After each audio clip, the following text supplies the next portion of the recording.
Nerdrotic.com.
Thank you.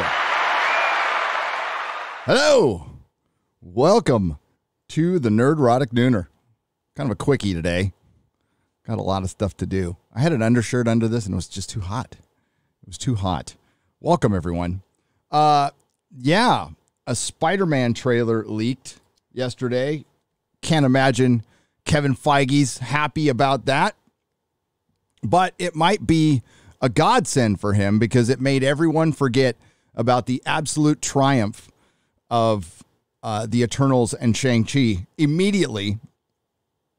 Then we had a tweet that was going around yesterday that was pretty funny that I noticed a couple of years ago. That tweet probably would get people fired from their job. And now it's a lot safer to mock it. And I find it very interesting. I find it very interesting. And then, of course, Gina Carano was right. As we knew all along, just look at Australia, just look at Canada, and what could be coming here. I mean, look at our country. I can't say much. I can't be too judgmental of Australia and Canada, considering what we've pulled off over the last week or so. You know, while we were all having fun in Vegas, our president was taking a vacation while we did something pretty disgraceful, I think. Just my opinion. And then we got a recall coming up here. Normally don't get into that much politics, but this is concerning our situation here with our family. It affected us directly as well as it affected thousands, hundreds of thousands, tens of thousands, millions. I don't know how many fellow Californians had to go through what we did, but I'm sure it was a lot. And I'm sure there's a lot worse cases out there. But you don't hear from them. You don't hear from them. And I'm sure that's deliberate. But let's see who's here. We got Bastard and his wrench. We got Cosmo Eddie. We got Andrew, Aiken, Judicon, Eric K. and his wrench. Bionic Sasquatch, Lance Johnson, Brett Allard, Allie Nielsen, Hale, or sorry, I'm so used to saying Hale, Hal Sigmund, Hale, Hal, Gold Trader, Mike N. has just become a member at the Jaloja level. Thank you very much. Yes, there will be a member stream in a couple of days. If Newsom wins, hello lockdown, says Carl Williams. Absolutely. A vote for Newsom is a vote for a lockdown. Is a vote for, except for Hollywood. Hollywood will be just fine. They have donated enough to Newsom to be exempt because they are essential, because pretending is so much more essential than, I don't know, going to the gym, which they're allowed to do, by the way. They're allowed to work out for their parts, and we're not allowed to work out for our health, which would certainly help fight all kinds of ailments. Obviously, I'm not a doctor. Obviously. Been kicked out of 3 high schools. I don't know much. But I do know that when I go to the gym, I feel better. mentally as well as, with the bod, especially at my age. I just turned 52. Thanks, everyone, for the birthday wishes this week. I really appreciated that. The birthday streams will be uploaded on Nerdrotic Live tonight. I just haven't had time to do it. I'm still catching up on stuff from Vegas. And there's going to be a lot more videos in the next couple of weeks. I've got some extra time to make more videos, which is good. Even work on that that review I've been talking about. I dare not even say its name. Oh, God, that show sucks. I keep thinking, the last thing I watch, What If it sucks, but it sucks on a different level. But Picard sucks. It really does suck on a Last Jedi level. It's just, Star Trek obviously isn't as big of a franchise as Star Wars because it's been mishandled by Paramount for years, even prior to when Jar Jar Abrams came on and mucked it up. Paramount wasn't great. They used to be not great so much, thanks to Viacom, CBS, and the Redstones and his harem or whatever the hell he's got. Now his daughter seems to be just as dumb as he was. Well, I mean, he's a billionaire, so goes to show.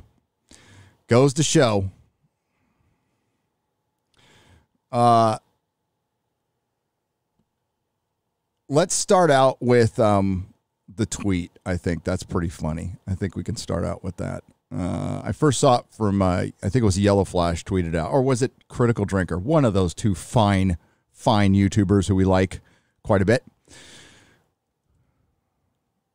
And, there was, with What If going around, somebody did a great meme of what if Eric July was in my, I'll show that later because it is brilliant. All Rocks Matter, I believe, was the Twitter account.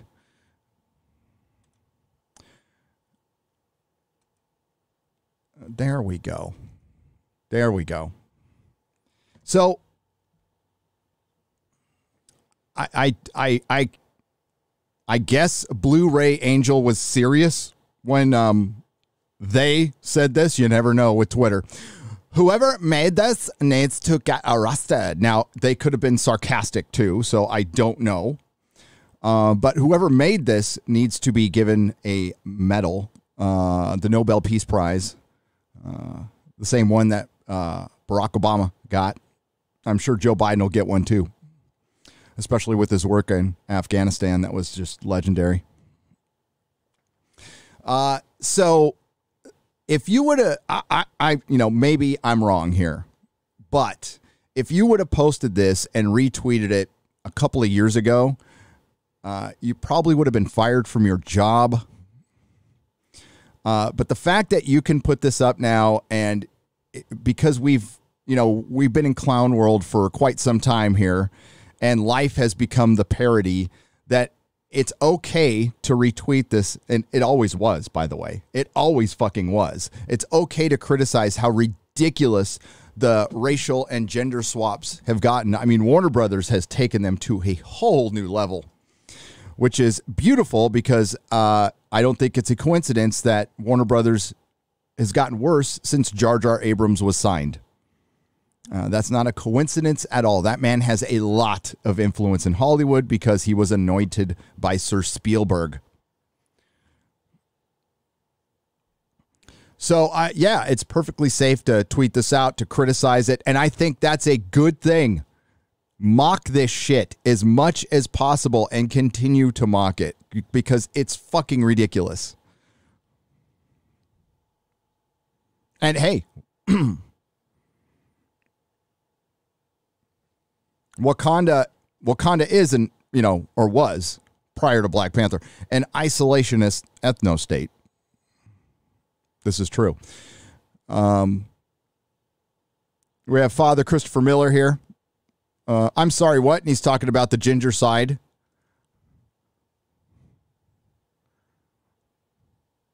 And that's half of it. That is just half of it.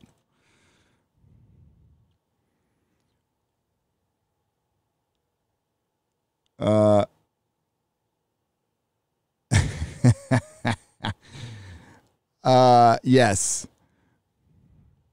And, well, I think this was, Az did a great video on this. When Amberlan, when they're doing it with actual historical figures because they want to change history, they want to erase history. Yeah.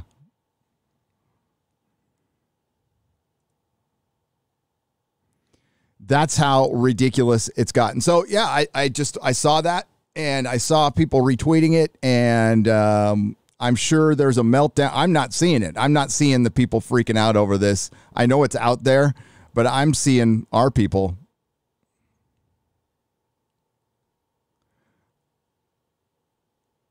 What I mean by our people is people who practice common sense. That could be anybody.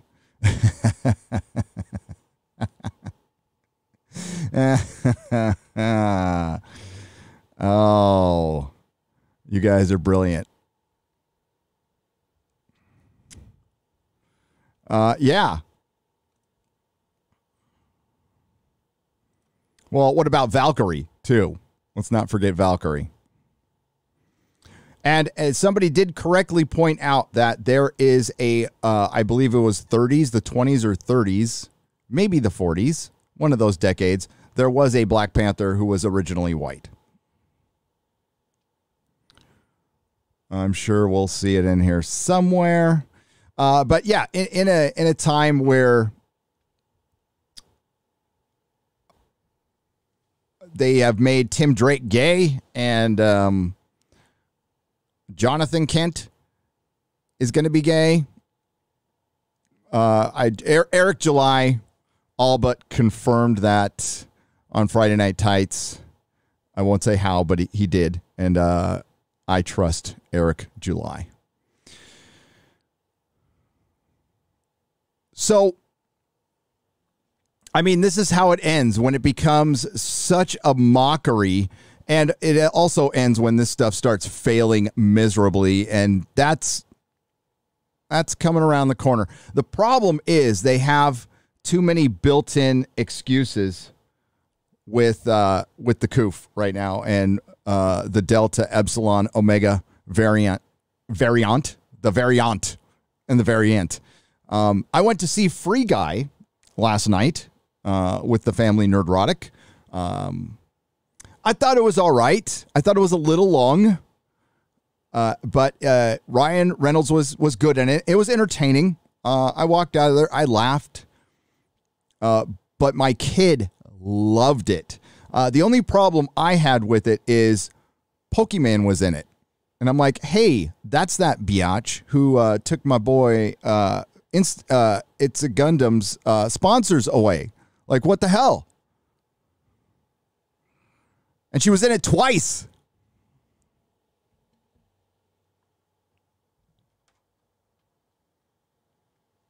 She was in it twice.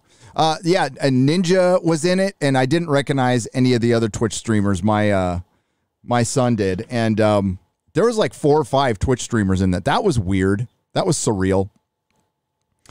My oldest son, who codes, was, he was a bit of a snob about it. He's like, well, they got some of the coding vernacular wrong. That's my oldest son, though. He will find something wrong with something. But Nerdrotic Jr. loved it with apologies to It's a Gundam. And as It's a Gundam posted yesterday on Twitter, he'll probably be in the sequel, which I think I would definitely watch it. But why is it doing well as opposed to the other? Well, I think the Suicide Squad being released on HBO Max and being rated R hurt it. I also think James Gunn's reputation hurt it, whether it's fair or not. That's an argument for another day. The one thing you never hear the Hollywood creatives or the comic book creatives bring up is the giant elephant in the room of the alienating half your audience.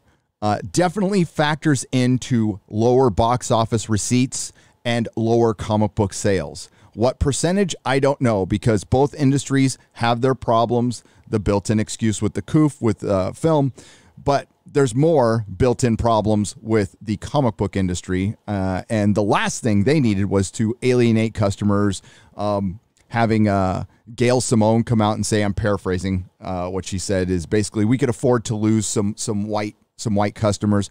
No, you can't. You can't afford to lose any. And it's great for her to make that decision for comic book shops or anybody who sells or online retailers. It's very nice of her to make that decision. Now, the theaters still have some leverage because Hollywood needs those billions rolling in from these blockbusters, because that is all factored into their big pie for streaming services. Now, they're able to greenlight, and I've talked about this before, they're able to greenlight a ton of shit because they have investor money right now when it comes to the streaming wars. Well, when it's all said and done, Jason Blum has said this, the producer, and he's right. And I was saying this a couple of years ago, and a lot of other people were. There's going to be 3 or 4 main ones that are left. There'll be some little ones, but they're not really going to factor in. And these studios are going to have to bend the knee. I don't know which one. They're either going to have to sell or work with the streamers that are successful. So I think Sony's even angling to do that. Or they can farm out certain things to certain streaming services. They have a lot of options aside from having their own streaming service. There's a day, sure, it will be the main driver for all of their income. Once, like Paramount Plus is DOA because Star Trek, when CBS All Access started, was still available on Netflix, right? So they didn't have exclusivity to their own content, to the main thing. And that's what kills them up front. And that's why they have to make new stuff. That's why Disney went out and bought Marvel and Star Wars and then immediately fucked them up. Fucking Star Wars. I saw that anime trailer the other day. I think it was on a real BBC, and I didn't care. It doesn't move the needle for me at all. And that's the brand. The brand is just so dead to me. And I have black-pilled Star Wars. I know there's the rumor out there with Kathleen Kennedy being re-signed. It doesn't matter. It doesn't matter. Re-signer, figurehead, outside of like straight up being humiliated like Gina Carano was, doesn't change a thing for me. I hear a lot of things, but I don't see it. So Disney owns Marvel and Lucasfilm, obviously. Now, Lucasfilm and Marvel are autonomous to a point. They're able to run by themselves, and Disney has done that. When they buy a company, they let it run itself for a few years, and then they start slowly getting involved, a la Pixar.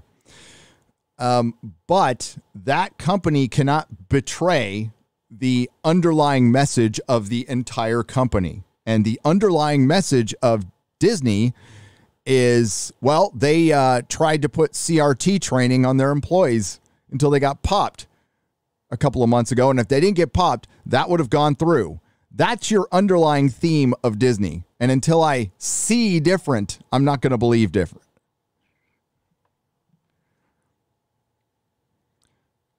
I mean, look at the direction Marvel's going. So it's hard for me to believe that any subsidiary of Disney is going to turn around when I see their biggest subsidiary going in the wrong direction.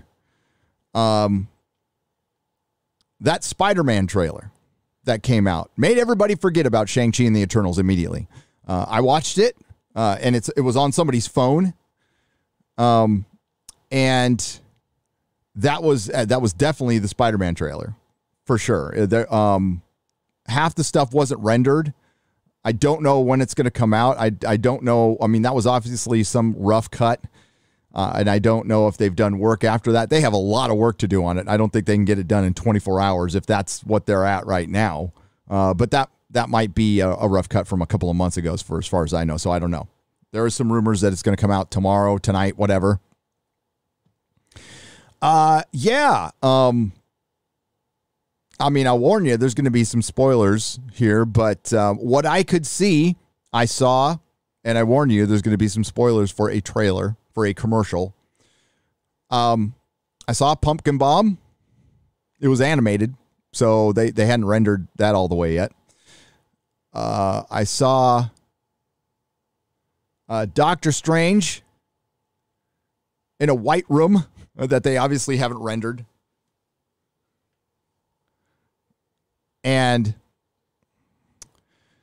I saw Dr. Octopus at the end. I saw some Electro stuff. I heard Lizard was in it. Somebody told me, and they gave me the timestamp, and maybe I saw it. I don't know. I saw some pixels. I can't say. I didn't see Toby. I didn't see Andrew. As far as the trailer, it was cooler than Shang-Chi and Eternals for sure. But here's the problem with Spider-Man No Way Home. Now, I'm not the biggest fan of Spider-Boy at all. I didn't mind Tom Holland in Civil War, but when they made him basically a sidekick to Iron Man, that betrays everything Spider-Man is in the comics. Everything. I know this is a separate universe. I know this is the MCU. But you would think the most disappointing thing of all is Marvel arguably made the least accurate Spider-Man. A lot of people will argue that this is teenage Spider-Man. Well, teenage Spider-Man was a teenager for a very, very, very small percentage of the comic books. He's been an adult for the vast majority of it. And yeah, the movie looked fine. I don't like what caused the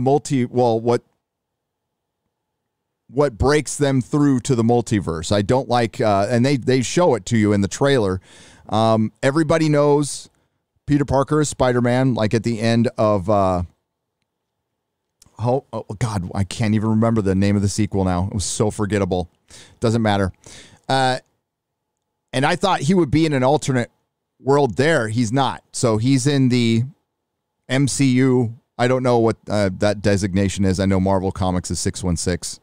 We'll just call it the MCU designation. And he asks Doctor Strange to do a spell to make everybody forget. And obviously that's what causes all the trouble. Now it's probably going to be connected to female Loki killing Kang and busting open the multiverse. It's probably directly related to that. So I'm guessing Doctor Strange's spell was based on all of the events prior to Loki, and he wasn't aware of the events of Loki, and that's what busted everything open. And yeah, it could be fun. It could be fun, but they're like, and maybe this is what they need to do. They need to give the fans a lot of fan service. I don't think that's a bad thing. I think people just need to see a fun movie that's not filled with a bunch of identity politics and intersectional feminism.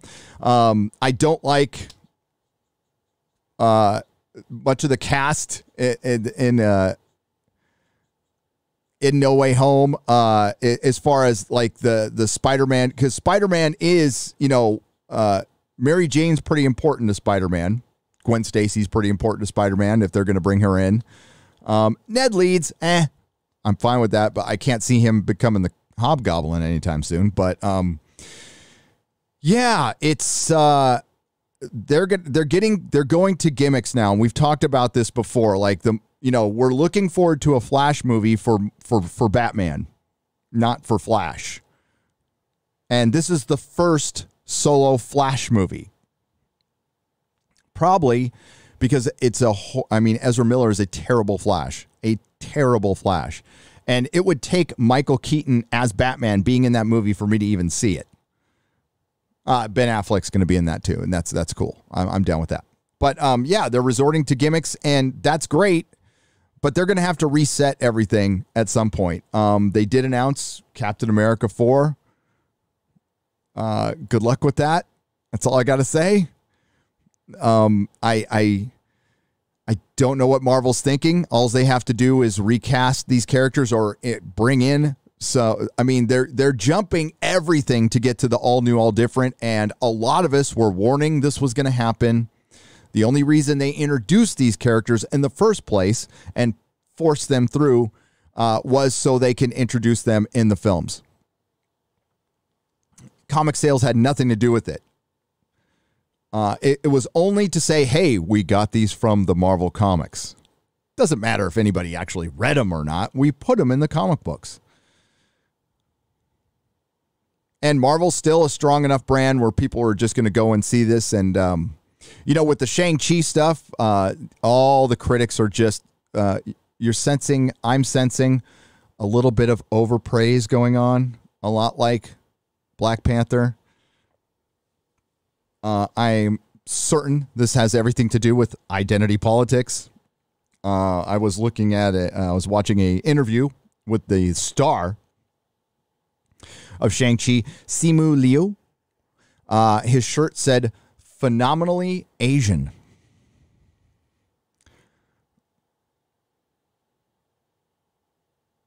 And that's great that he feels that way. I'm sure that it wasn't planned by his representation to wear that shirt. He tried to make a comment by Bob Chapek, racial, when he said, when Bob Chapek said, this is going to be an interesting experiment with the 45-day window. Yeah, it is. A Critical Drinker did a video today. I mentioned it in a couple videos. I think if Marvel's going to have a flop, it's going to be with Shang-Chi. I think the Eternals is going to be a massive flop internationally, especially since it's not going to be in China. That one's not going to be in China for sure. I think they're trying to get Shang-Chi into China, and there's probably a possibility it'll get there, but I don't think it's going to play well there. It's going to look like pandering, and they're probably not going to like it. They tend not to like pandering. Nobody does. Except for fucking Twitter.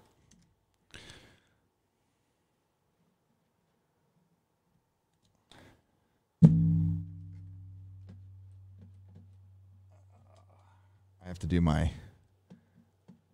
dual-handed here. Mice.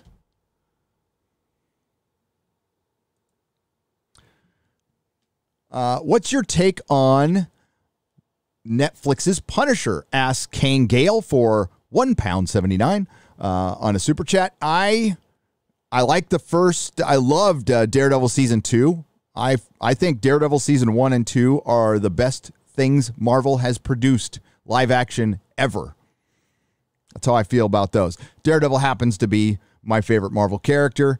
And I think I liked Punisher season 1 as well. I thought it was really good. I thought season 2 was garbage, absolute garbage. It really felt like Netflix was sabotaging after season 2, or I don't know if Netflix is capable of making season 2s. Have you noticed? I'm sure you have. They don't have a lot of series that go very far. Even their biggest one, Stranger Things, wasn't very good.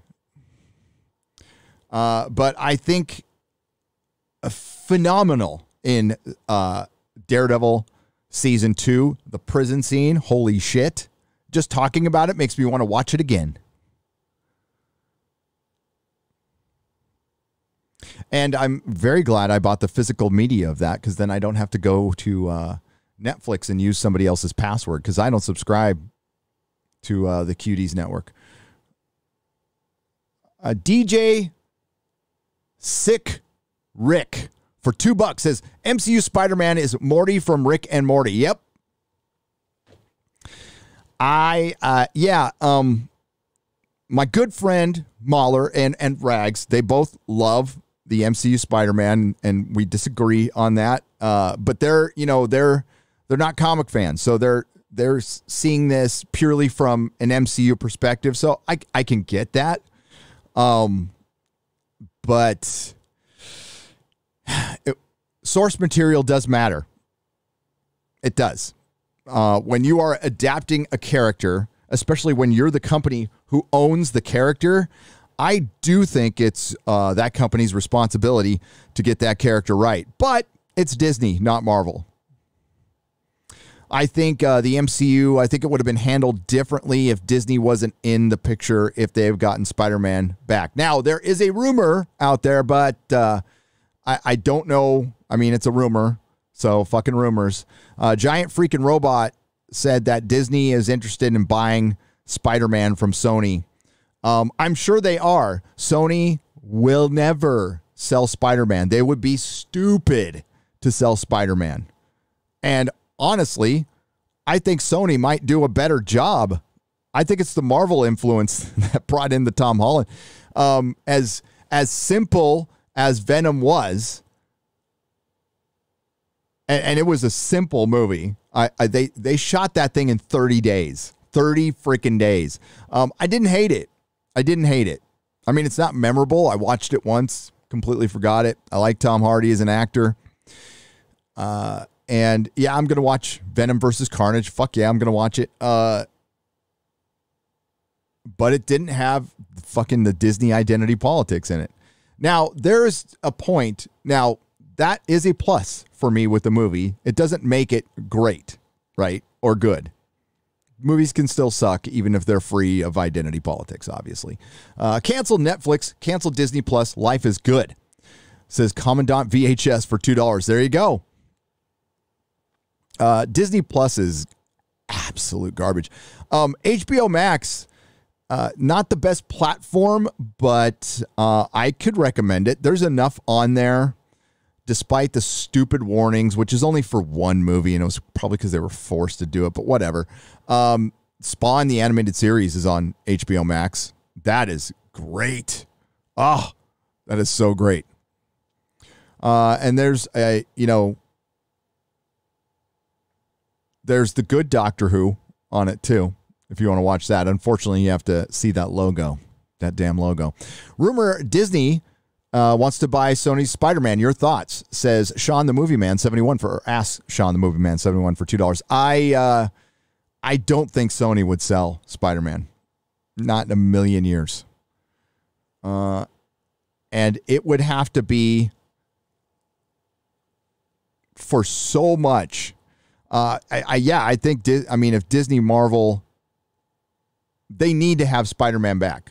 I mean, that's like, they're not whole without Spider-Man. They're not whole without the Hulk, and they don't own all the Hulk either. Universal owns a part of that, and it's going to be a problem. Right now, they're working together. That's not going to last forever, and it's going to be a massive problem. You can already see Sony building their own universe.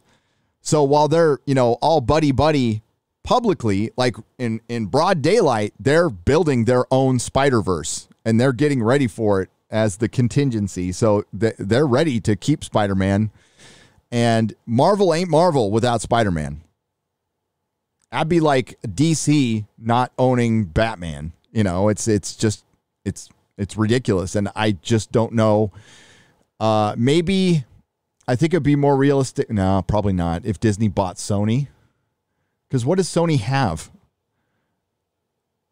outside of Spider-Man? Raj H, thank you for the Canadian $1.99. I appreciate it. The thumbs up. Phoenix Tangent for $5. Hail, Gary. I am absolutely pumped for Eric July's Rippaverse. I am looking forward to it coming out and may well get 2 copies of his first book. I will. I will give him all the free advertising. I mean, whatever reach I have, as he wants. Eric's a good dude. And I think he will make, he loves comic books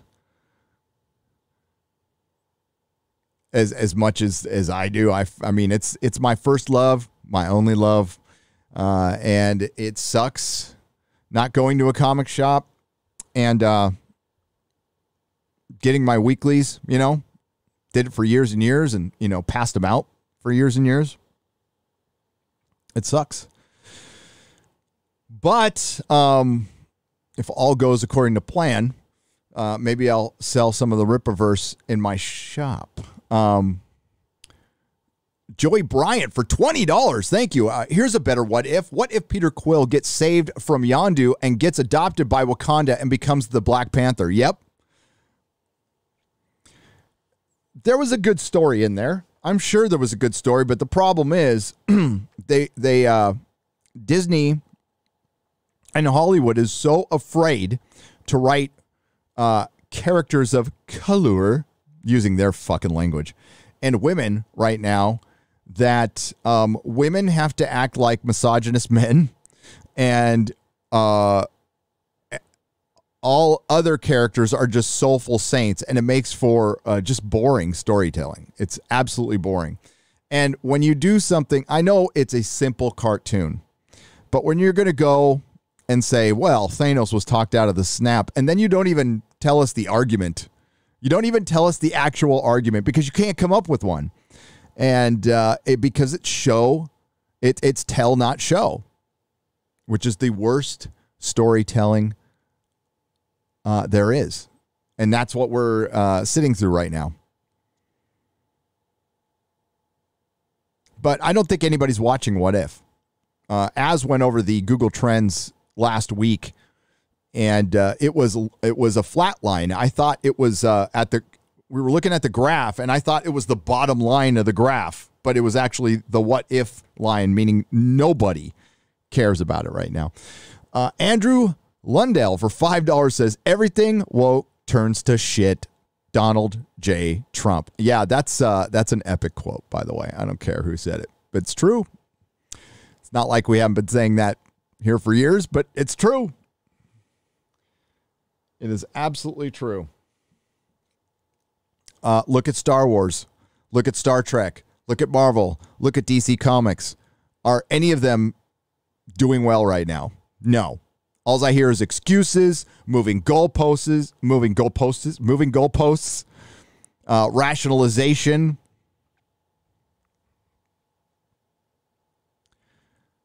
Feels like tide's turning. It really does. And it feels pretty good. Now, do we survive? I don't know. I think we will.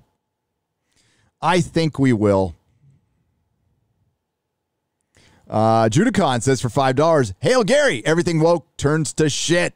President Trump.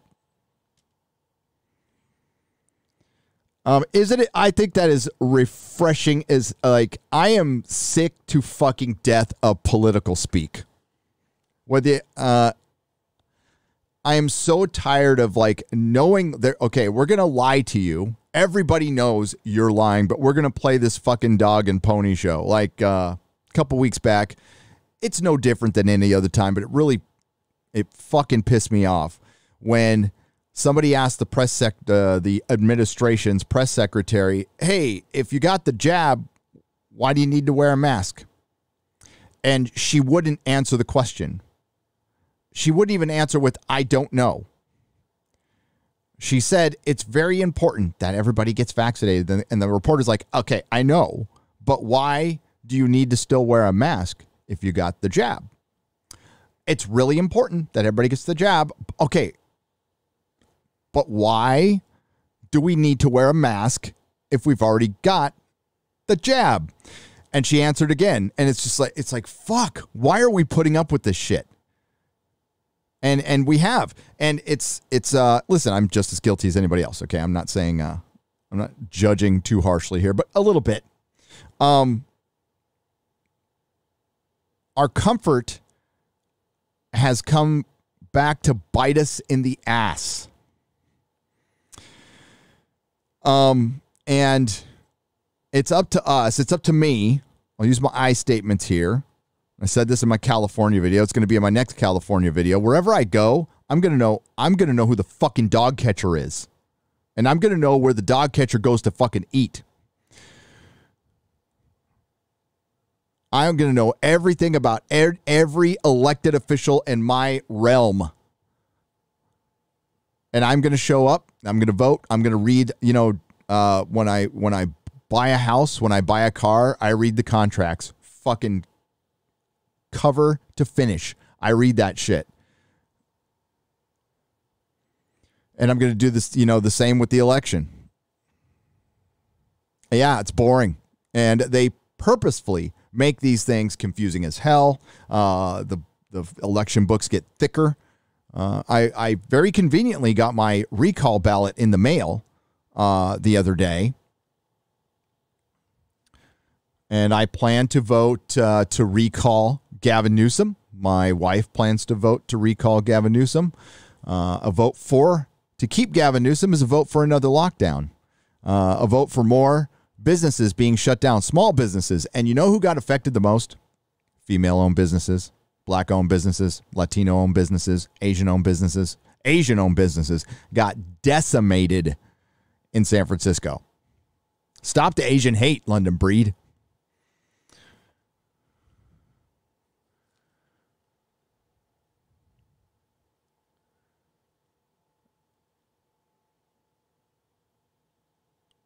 And do I think I don't think Larry Elder is gonna win. I hope he does. I want him to. I'm gonna vote for him if the recall happens. I just think another Newsom will get plugged in. But I will be happy to get a metaphorical scalp.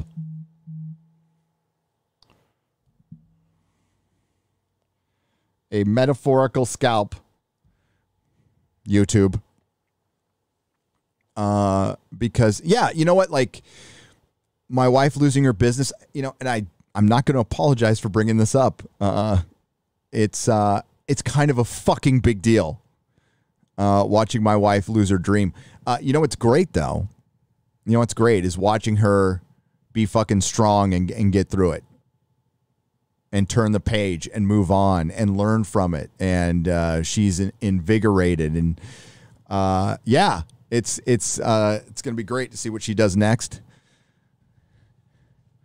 And hey, thanks to you guys. You guys help us get through it. It sucks that there's a lot of families out there who didn't have people to help them get through it. They had no voice at all. The media wasn't covering it at all.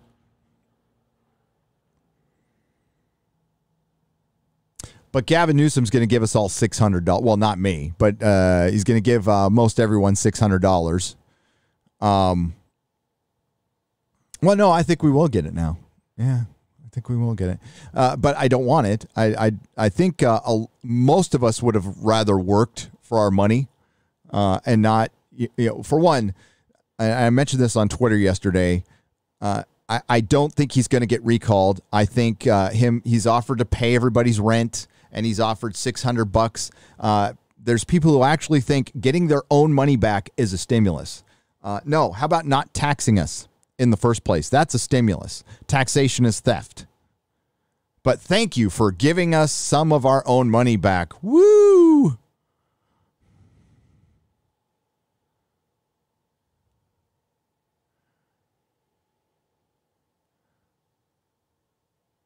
SJ Shady 0169 for $5 says, "Hey, Gary, you and DC doing exozones? Just curious." Yeah, we'll do another one soon. I actually did a bunch of research for one. I don't know how this month is going to be really iffy if I can do Monday nooners. It's not looking good. Definitely on Wednesday, but I don't think once I get moved and settled, there will be a very strict live stream schedule. It'll damn near be every day once I get into the studio and we're done with the, moving process. But, right now, things are in transition, shall we say, transition. It's all good news, but, it looks like we'll be in Texas sooner than later, and I'm very excited about that. But yeah, I'd say in the next couple weeks, for sure.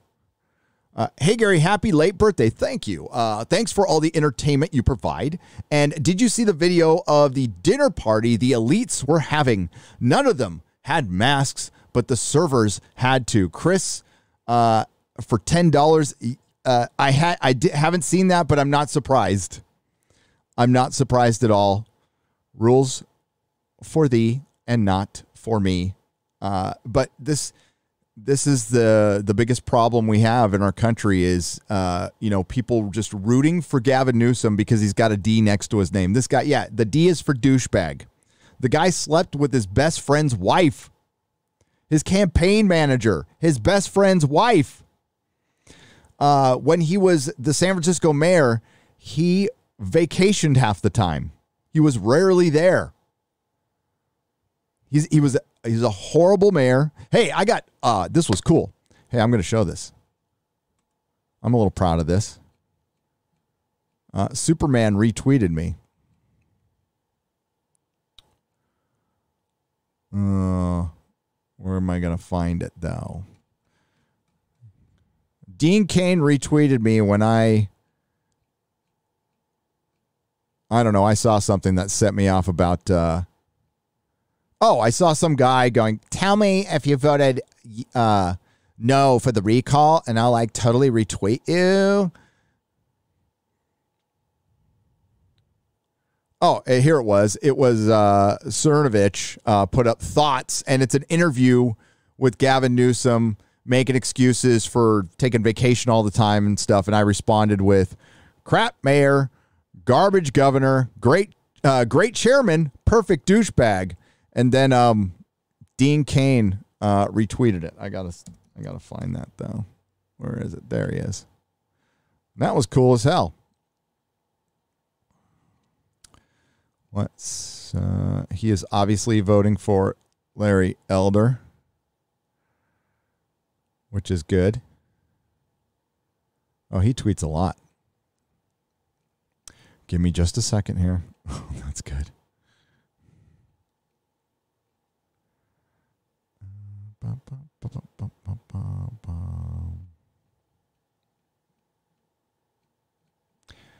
I guess it will be easier to find it in here.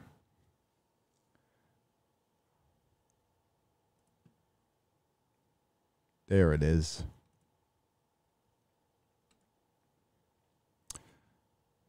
I mean, the build-ups, it's not even worth it now, but what the hell?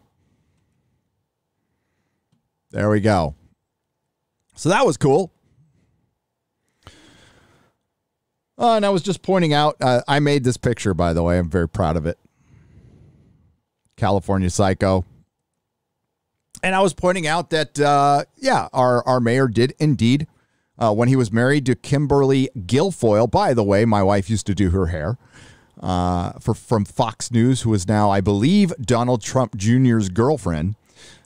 She was married to Gavin Newsom, and he cheated on her with his campaign manager's wife.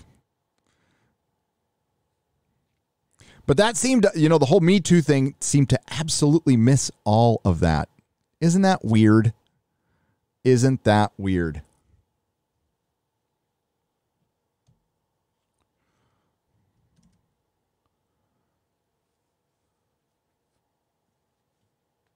Crunchyroll's Pirate Princess has a new story we've never seen before. The girl is the key to everything. Hollywood can't even rip off anime. Says Philip A. Demick for $5. They'll try. They'll try. I mean, I haven't seen enough girl who was the key to everything stories. I mean, hell, that's the entire story of Picard.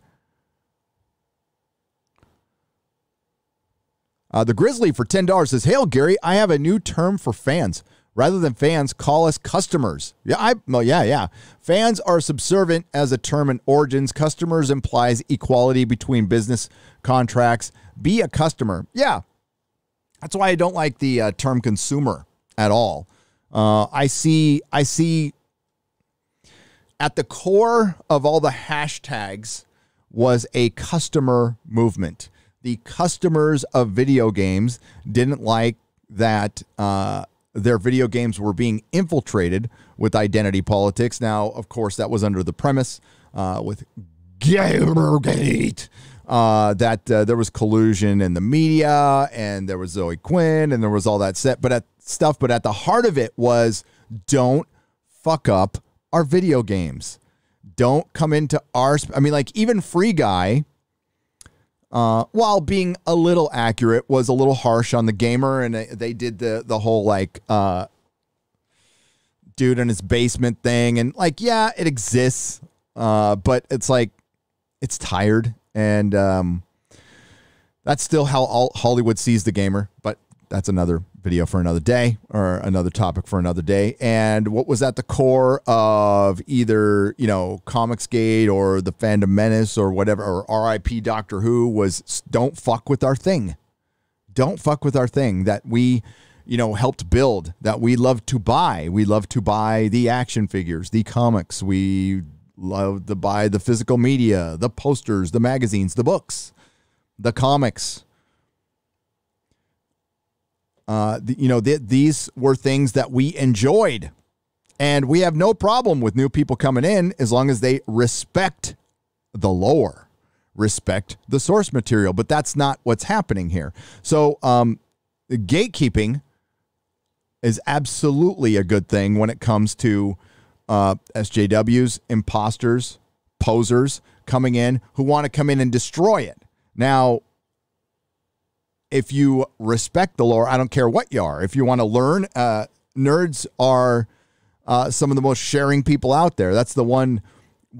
The first great trait of a nerd is they will tell you what they love. You know, you say the word anime or manga, and you will get 10 suggestions within the next 2 minutes. That's people sharing what they love. That's a good thing. But no, we have people coming in going, you know, everything that came before I got here is problematic. Jodie Whittaker coming in and saying Doctor Who was a practice and the male gaze was the single most disrespectful thing to say to the fans, and she didn't give a fuck. And that's why she was an absolute failure. She didn't try. She thought she could just show up because she didn't respect it. And she had no idea that this was going to be her best job, her hardest job, and it could be her last. Good luck guest starring in sitcoms, sweetheart. Because she ain't that talented. And we got the same thing with, we were discussing this with Mahler and Az about Batwoman. Javisha Leslie came in and started talking about being a lesbian and the representation. Didn't talk about Batwoman or the comics or anything. But the comic fans and source material fans, we have been left behind a long time ago. We have outlived our usefulness because there is a lot more MCU fans than there ever were comic fans. 100 to 100, I'll say 100 to 200,000 comic book readers, regular comic book readers in the United States of America. In a country of 333 million people, probably more like 375 million people, but let's just say documented 333 million people. And that number's going up every day. Yep. So gatekeeping good. It's just good. I said that in my Lord of the Rings video. Absolutely. Gatekeep the fuck out of Lord of the Rings. When you're coming in and you're projecting stuff that just doesn't even exist, if you want to do it in your own time with your own fan fiction, go ahead. But when we have the Tolkien Society doing it to justify Amazon's changes to the lore, and then they'll go, well, the Tolkien Society agrees with us.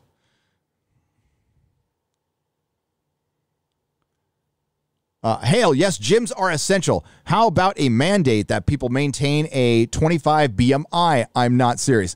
That would also infringe on liberty, but makes as much sense. Yes, no infringing on liberty. How about we all make the decision on our own to take care of ourselves? I think that's good. I'll rely on you as an adult to make that decision.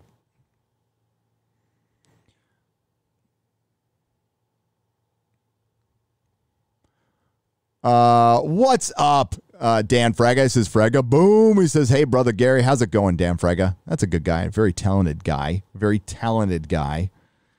It's so surreal talking to people like whose comics I read when I was younger, when I was a youngin'. It's cool. It's cool as hell. Eric K, who is not supposed to be super chatting, the Mensch Wrench for $5 says, I thought it was you. I thought you own 3 high schools and you were kicked out of 3 comic shops. Well, no, I've never been kicked out of a comic shop. Never. Those are sacred ground. The comic shop is sacred ground. Even if the owner is a douche, I still treat it as sacred ground.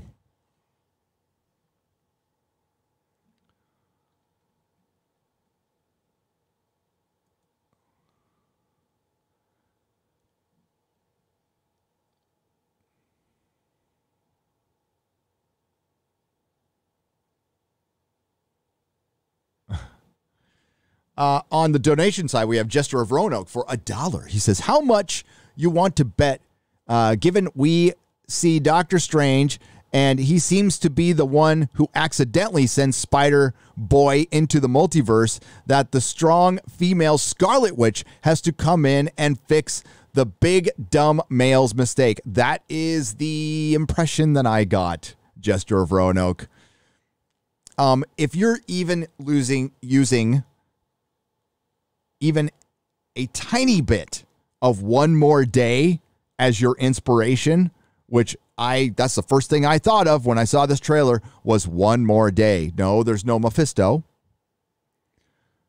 But Spider-Man does go to Mephisto to make a deal. It's for Aunt May. It's for different circumstances. But if that's the first thing I think of, that's bad.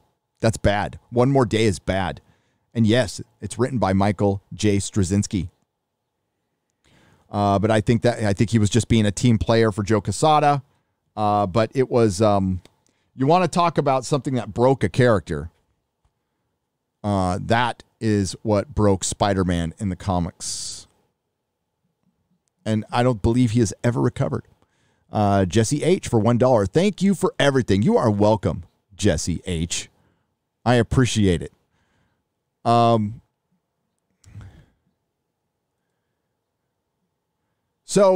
Gina Carano was canceled for putting up I can't remember where it was. I don't know if it was on Instagram or TikTok, or it wasn't Twitter.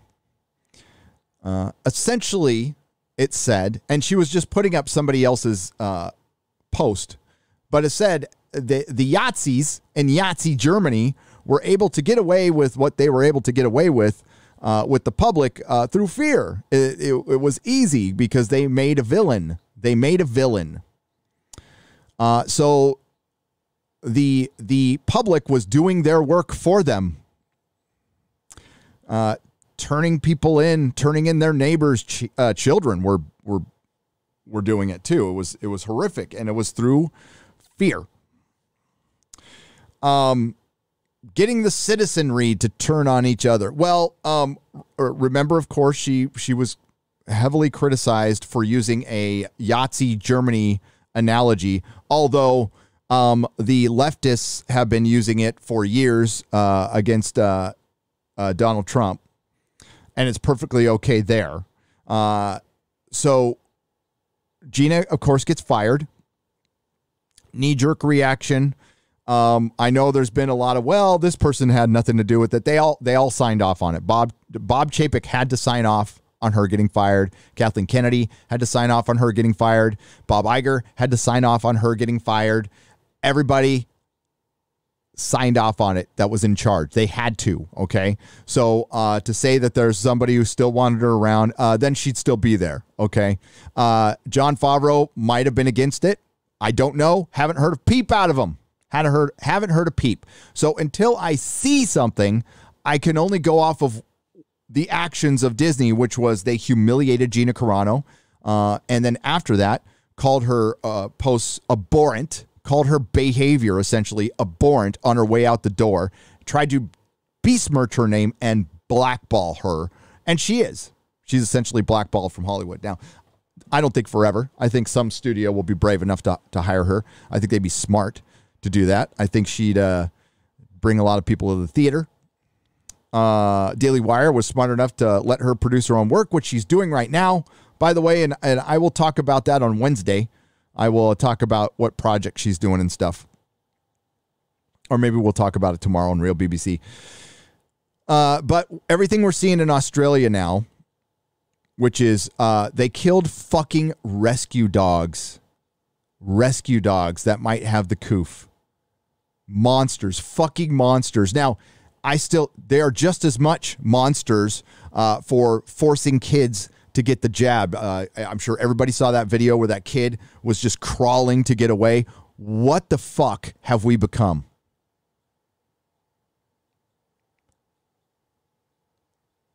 And it's not like there haven't been a lot of people out there warning this would happen, including Gina Carano.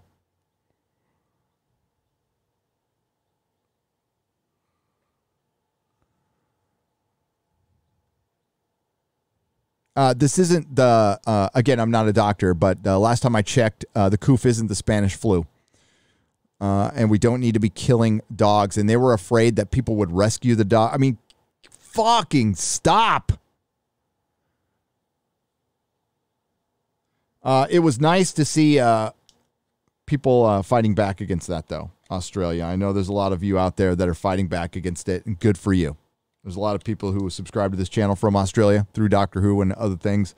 Good for you. Civil disobedience is perfectly okay, I think. There's only so much I can say, but, like Eric July has been talking about this for a long time. Back when this thing started, I was worried that we'd be right here where we are, and here fucking we are. So as time goes on and the world figures out that the coof ain't going anywhere, there is going to be no cure for it that I know of. And we're just going to have to live with it. It's still going to be up to us to decide what we do with our freedom. See, mine is not negotiable. It's not. But it seems like a lot of people want to make that decision for me and for you. Fuck no. Fuck no. Good luck with that. I am outnumbered here in California. I don't like running from a fight when it comes to something that directly involves me and my family here in the state, but like it is just too much of an uphill battle. I can't see California turning around unless some miracle fucking happens. And Razorfist did a great video on this, talking about we need electoral elections here in California. That would be the only way things change, and they're not gonna. So again, I'm going to Texas. I promise not to vote like a Californian. Don't worry, I never did.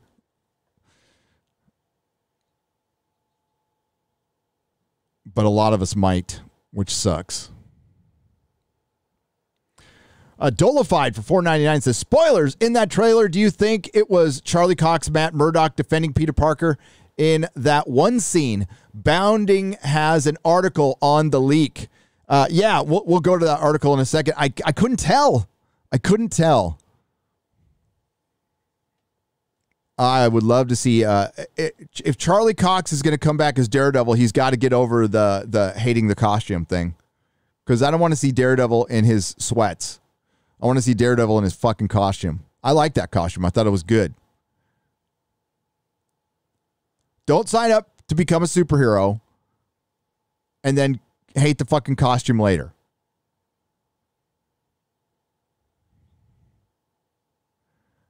Thank you, Dolified. Gentle on James for $2 says, Gary, do you like Todd McFarlane's Spider-Mans? Yes, I do. I like pretty much everything Todd McFarlane. Big fan of his.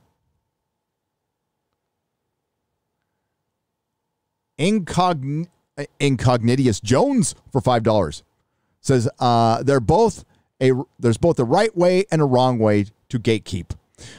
We need to stay on the right way. Hashtag fellowship for life. SJ, double, you shall not Pass. I think when it comes to if you're there to disrupt, destroy, and you ain't about it, you're there just to so there's the poser, there's the imposter, the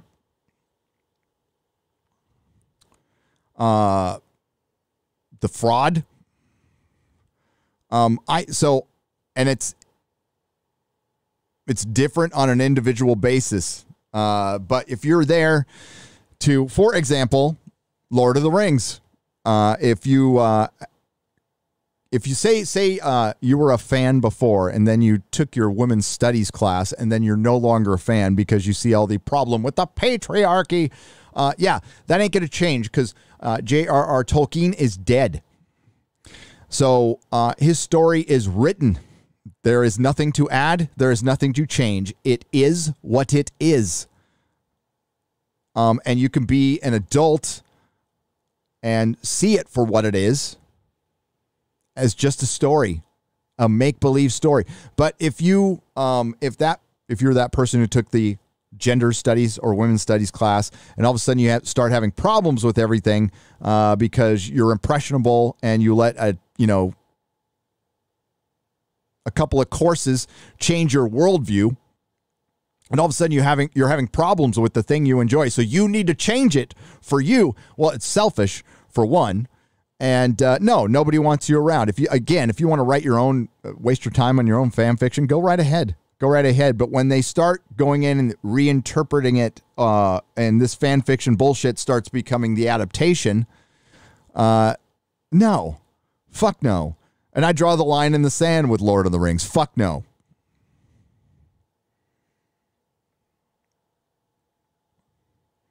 So, another example is everything I talk about on this channel, I give a shit about. Even with my He-Man video, I was upfront and said, I'm not a He-Man fan. So I can't possibly know how. I wasn't pissed about what happened to He-Man. I saw what happened, and it's the same thing that's happening with everything else, but I haven't been a fan of He-Man. So I'm not going to feel the same way as an actual He-Man fan. And I wouldn't pretend I was. But I can definitely see what Kevin Smith, and that's what I centered it around, is, I've followed Kevin Smith for a long, long time, and I know how he got his cred. I know why he's working in Hollywood. It's because he is supposed to be the nerd of the people. Well, he hasn't been in a long time. Kevin Smith is a Hollywood creative now, and he is no longer one of us. Hasn't been for a long, long time, but he's been using that because he doesn't really have a ton of talent. He's very good at telling the anecdotal story. He's written his comic book writing is decent. It's good. As a matter of fact, he's written a very good Daredevil story. And I think that's where he does his best work. As far as filmmaking, outside of Jay and Silent Bob stuff and Clerks, no. I think he had his time in the 90s, and I like some of his stuff. I did. I enjoyed Dogma and Chasing Amy, and my favorite is Jay and Silent Bob Strike Back. I think that's his best work, in my opinion. It was hilarious. But it's been a long time, and he's just a Hollywood douche now. That's what I center my video around, right? I'm not going to sit there and get into He-Man lore and pretend I'm a fan and be outraged about the He-Man thing, other than from the fan's perspective. For the most part, I choose my battles, and it's something that actually I care about. So when I make a Lord of the Rings video, I give a shit. I'm not just there to fill time. I'm not making Star Wars videos because I don't care. I just don't care. Come and get me when something fucking happens. So I know there's the Mikey Sutton rumor out there, and I don't know anything about Mikey Sutton. I've seen him on Midnight's Edge. Well, I haven't seen him. I've heard him on Midnight's Edge a couple of times. Wasn't aware of the guy. I guess he does rumors on Patreon or something like that, and that's your game. Fucking rock on. I think here is my first impression of the rumor is Kathleen Kennedy's gonna resign. Now I believe she is. But I've believed that for a long time, and my belief is based on how Disney has acted over the last year. They have shown no interest in changing at all, in my opinion. I could be wrong, and if I'm wrong, I will be very happy to report that to you. That's just what I believe based on nothing but what I've seen.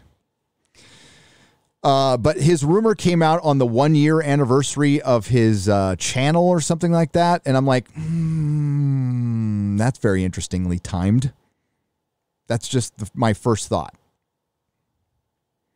So I don't know. We'll see. If you go back and look at the article where Kathleen Kennedy was re-signed for 3 years back in 2018, it says at the end of the first or second paragraph, I believe, she is signed through 2021, meaning through the end of this year. As a matter of fact, I could probably pull it up and show you.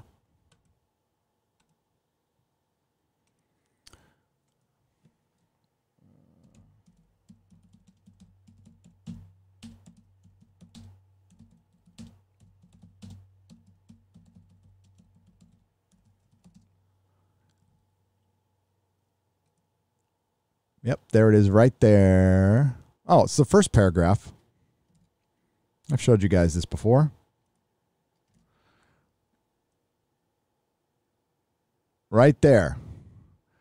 Has signed a 3-year extension that will keep her with the company through 2021.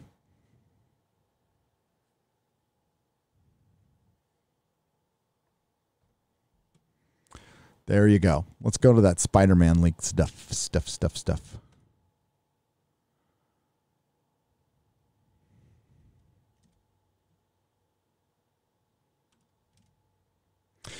Leaked Spider-Man No Way Home trailer appears to confirm Marvel Multiverse crossover.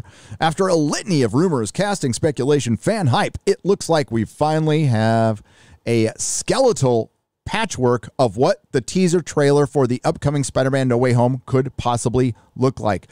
By the way, I have been asked, do I think this was a deliberate leak by Sony? Yes. Like I said, they're all friends. They're all frenzy, but they're not. They're not. I promise you, Kevin Feige was screaming at Tom Rothman. Tom Rothman might not have had anything to do with this. But Amy Pascal, she's a duplicitous little Hollywood producer. And maybe, just maybe, they thought the 2 other Marvel movies were getting a little too much attention. So they wanted to maybe whip their dick out to Disney and go, you know what? We have the biggest Marvel movie of the year. In the year we're getting the most Marvel we're ever going to get, Sony is going to have the biggest movie. And this is a Sony movie. Yes, in classic Marvel fashion, the Spider-Man No Way Home trailer has apparently leaked online, albeit a second-hand potato quality recording featuring a heavy amount of unedited CGI. As of the writing, amidst a number of Sony takedowns, at least one user has the trailer still up. I have a copy of it, by the way. I screen grabbed that thing immediately, and I'm sure most of you do too. If you have been following any of the, but I'm not going to show it here. I don't need a strike. Any of the rumored leaks for this movie over the past year, you're likely up to snuff on many casting rumors surrounding which characters are poised to show up in the film, which have hinted at reappearances by such characters as Jamie Foxx's Electro, Alfred Molina's Dr. Octopus, and Matt Murdock, Daredevil. The trailer opens up on Peter and I'm not calling her MJ. No. Zendaya. sitting on top of a rooftop, pondering the events seen in the conclusion of Spider-Man Far From Home. Yeah, where Spider-Man's secret identity was made public by Mysterio through a news broadcast hosted by Alex Jones type J. Jonah Jameson, with J.K. Simmons reprising his role from the earlier Sam Raimi films. There's even a scene in the interrogation room where Peter has to plead his innocence that he didn't kill Mysterio, wherein it appears that we get a shot of what looks like someone with a rose-tinted glasses and a suit giving Parker the rundown of the events of the last film and how the drones were his to control.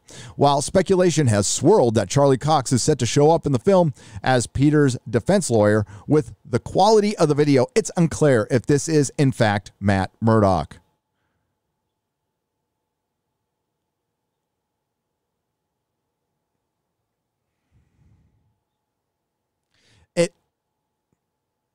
Yeah, I don't know. Looks like he's wearing a mask. We then get a montage. I mean, I have no idea what that image is that I'm putting across the screen, by the way. We got a montage of scenes showing both Spider-Man walking and Peter walking through various crowds of a large people, with everyone looking at him. Yep. Eventually, Parker comes up with a solution. Go to Doctor Strange. In the Sanctum Sanctorum, Peter asks the Sorcerer Supreme. Nope. Oh, gotta correct you there. He is not the Sorcerer Supreme. Wanda Maximoff is much better. Get it right.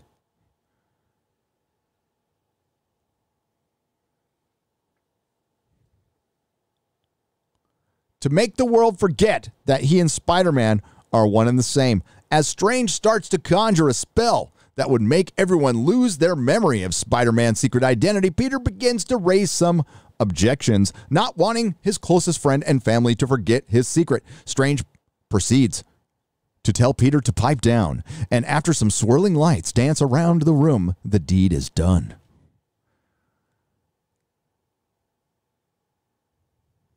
Can you guys see that? Sorry. My bad.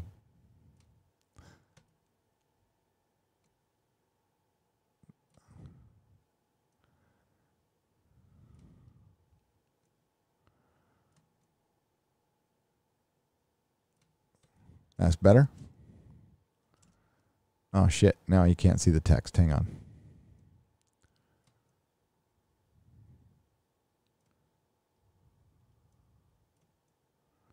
That's better. However, the trailer next reveals shows that there are consequences for Peter's messing with the current reality. In a flurry of images, we see Spider-Man on a train facing off against an unknown character who uses large parts of the environment to encapsulate both Peter and himself in a closed space.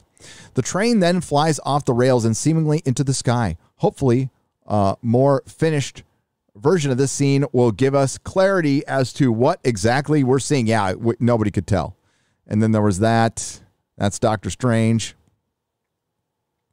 We next see Strange knocking Spider-Man out of his physical body, much like the Ancient One did to him back in the first Doctor Strange film, before being presented with flashes of Spider-Man using the Iron Spider suit's arm, a cacophony of lasers and explosions, and Strange uttering to Peter, "Be careful what you wish for, Parker." After more explosions, a new villain finally steps up to face off against the wall crawler, or more accurately, an old one. The last shot of the trailer reveals none other than Alfred Molina, who portrayed Dr. Octopus in the 2004 Spider-Man 2, one of the greatest superhero movies ever made. Don't really care what some YouTuber says or anybody else. It's one of the greatest superhero movies ever made. Probably the second best superhero movie ever made.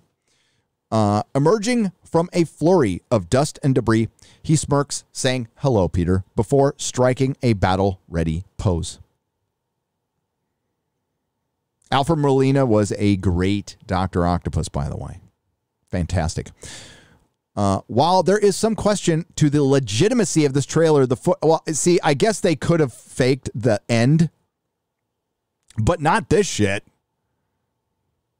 Nah. I mean, I guess I could be wrong. It looked pretty real to me.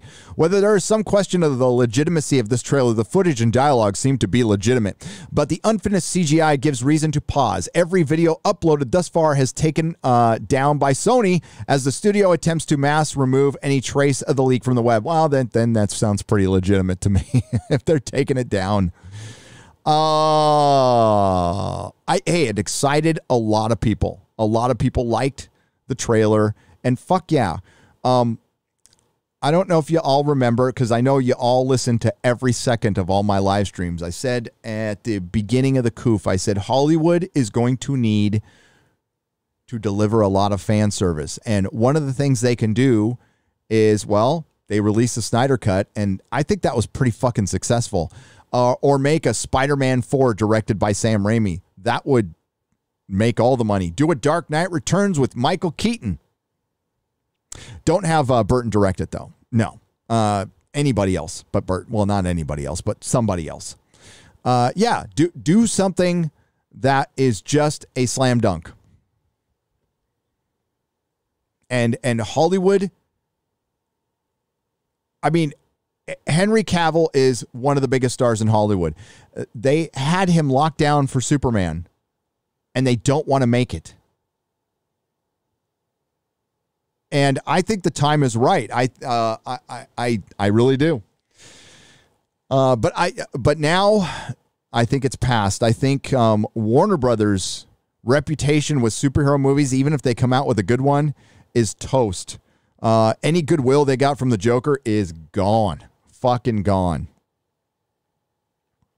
Because they did just release a very good movie. I thought the Suicide Squad was a very good movie. Didn't do well at all.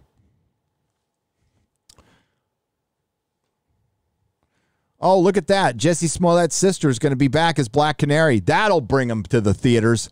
That'll fill the seats.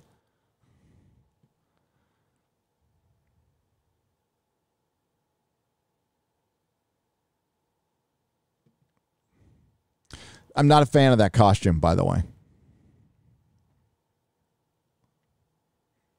Spider-Man has the most iconic costume, period. Why are you fucking with it? Oh, because we need to sell toys. You'll still sell toys. You'll still sell fucking toys. Just, Jesus. I don't know. I got a lot of people saying, I don't give a fuck about this Spider-Man. I did see some people saying they liked it. It certainly was better than fucking Shang-Chi and the Eternals. I'll say that. It'll be great seeing Toby back. Seeing Andrew Garfield, that'd be okay too. I don't have a problem with it. They weren't very good, especially Spider-Man. The Amazing Spider-Man is shit. It's total fucking shit. Beginning to end shit. Alex Kurtzman shit.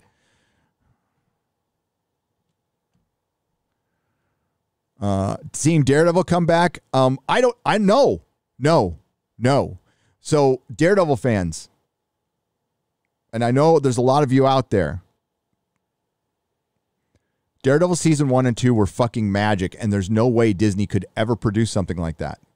Kingpin chops a guy's head off with a car door. Do you think Disney is going to make something like that? But that's Daredevil. See, Daredevil is adult.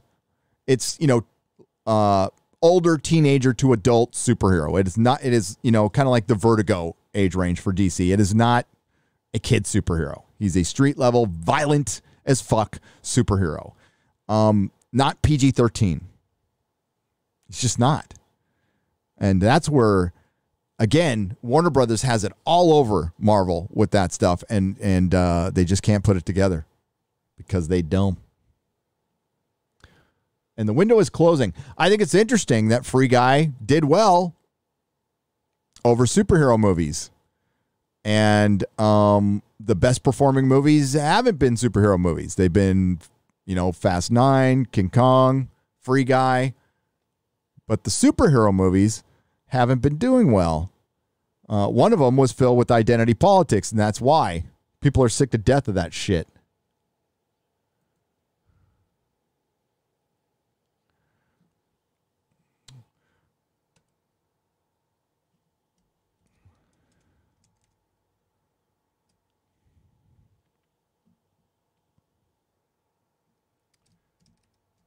let me get to that. There we go.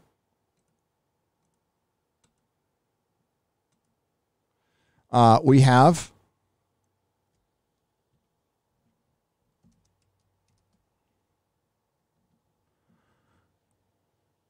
a $100 super chat from K-Biz. Says, rest in peace, Star Wars. We tried our best. Disney is the worst of the worst. Unfortunately, their stock did not get hit enough. No, it didn't, to be honest with you. That's where the changes have to come. Oh, well. I'd rather watch Friday Night Tights any day over anything Disney has to offer. Thanks for all the great content. I appreciate that. Thank you. We appreciate that. For the guys. Yeah, and hey, why is my chat box all of a sudden? That thing just comes and goes when it wants. It really does. Yeah, we really appreciated it. Like, the event was great. I know everybody couldn't make it. And I know it's hard, like, wanting to go to something and you can't, and seeing the thing happen. There's some missing out involved, and that's definitely was in the back of my mind. And wasn't trying to make anybody feel bad.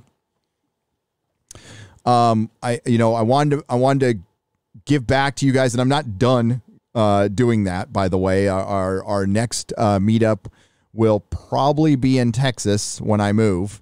We're going to do like a grand opening of the studio, and anybody's welcome, around here from it was a Friday Night Tights has evolved into something it's not like it was planned. It was just like, hey, I'm going to get some of my friends, and we're going to do a live stream. And we just slowly put the pieces together, found some really good channels. There's a lot of talented guys there. And again, they're my friends, and it's all the sum of its parts. It's not just one person. It's not about me. It's not about Az. It's not about Jeremy. And it's a good time. We laugh a lot. We laugh a lot. And that's the whole point. Hopefully you guys laugh too. That's keep your mind off things for a little while mocking the freaking she-tarded world that we're living in right now. So thank you, K-Biz. I appreciate it. Yes, Justin Trudeau, the she-covery, and Justin Trudeau's a she-tard. He's But so is our president too. So I can't say much about that. And this Friday, Dan Vask will be premiering our theme song that he's done for us, which he spent a ton of time on. Perry is doing a video for it, which he has spent a ton of time on. Also, making her triumphant return, Chrissy Mayer. Chrissy Mayer will be here. And I'm going to go see her in Vegas on 9/11. The comedians of Compound Media are going to be in Las Vegas on September 10th and 11th at the Plaza Hotel, right? I'm going off complete memory. I got my tickets for Saturday already, and I will be there Saturday. I'm going to go to both shows. So there's a 7 and a 9:30 show. If anybody wants to go, the tickets are $45. I'll be hanging there, and I'm going by myself. So, yeah, if anybody wants to meet there, that's cool. I'm cool with that. But yeah, I think that'll be fun, and we're gonna have her back. I can't wait to see Dan Vask's final work on. I've heard the demo. It's fantastic. Dan Vask is a fantastic person, but you all know that, and I really appreciate it.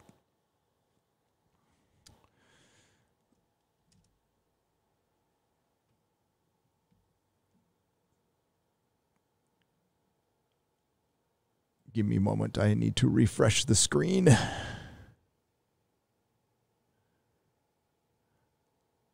Immolation FR for $5. I don't have much to give. Oh, well, you don't have to give anything. I appreciate it, though. Any penny of your hard-earned money is appreciated here. Thank you. But you and all the FNT hosts and guests have gotten me through hard times mentally. To quote my favorite song by Uncle Lucius, given a little of his soul every day, making overtime to keep the wolves. It's cutting off here, so I'm sorry to mess up that quote. I'm going to read that again. To quote my favorite song by Uncle Lucius, given a little of his soul every day, making overtime to keep the wolves away.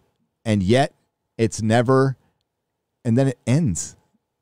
And yet it never ends. I think it's supposed to say ends, but it just says EN. Sorry there, Immolation FR. I appreciate that. Thank you. Yeah, I remember when I was going through my tough times, and I was I was listening to a lot of live. I had no money, so I had a little radio I'd listen to. And if you're listening to somebody live on the other end, you don't feel so alone, right? So I get it. I totally get it. And you've gotten us through hard times too, just so you know. It's reciprocal. Thank you. Hardwick Bendow for $1 says, after seeing them together as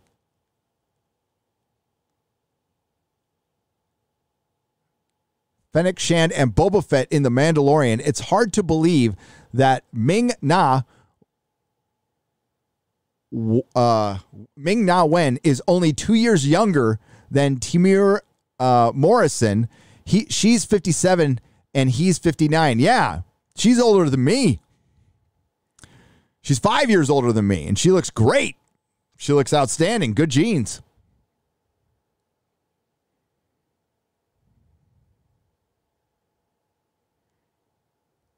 Tommy Inaldo for $5 says, regarding Carano, she was right. Watch Torchwood Miracle Day. I've seen it. Neighbors turning neighbors so their living dead loved ones can be hauled off to ovens. Chilling metaphor and reminder that it can happen here. Yep. So all the people who were saying that the fucking Fifth Reich was coming ended up being it.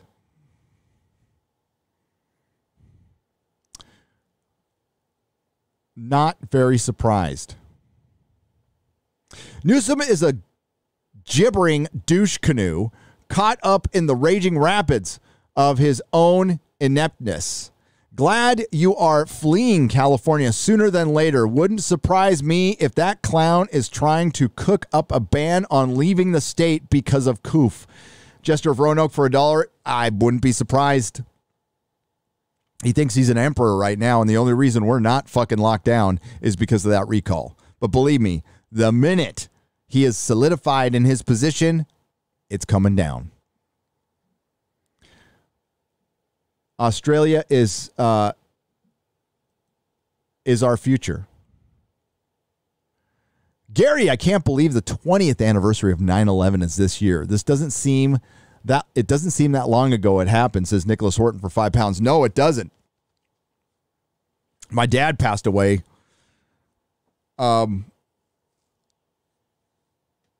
that year.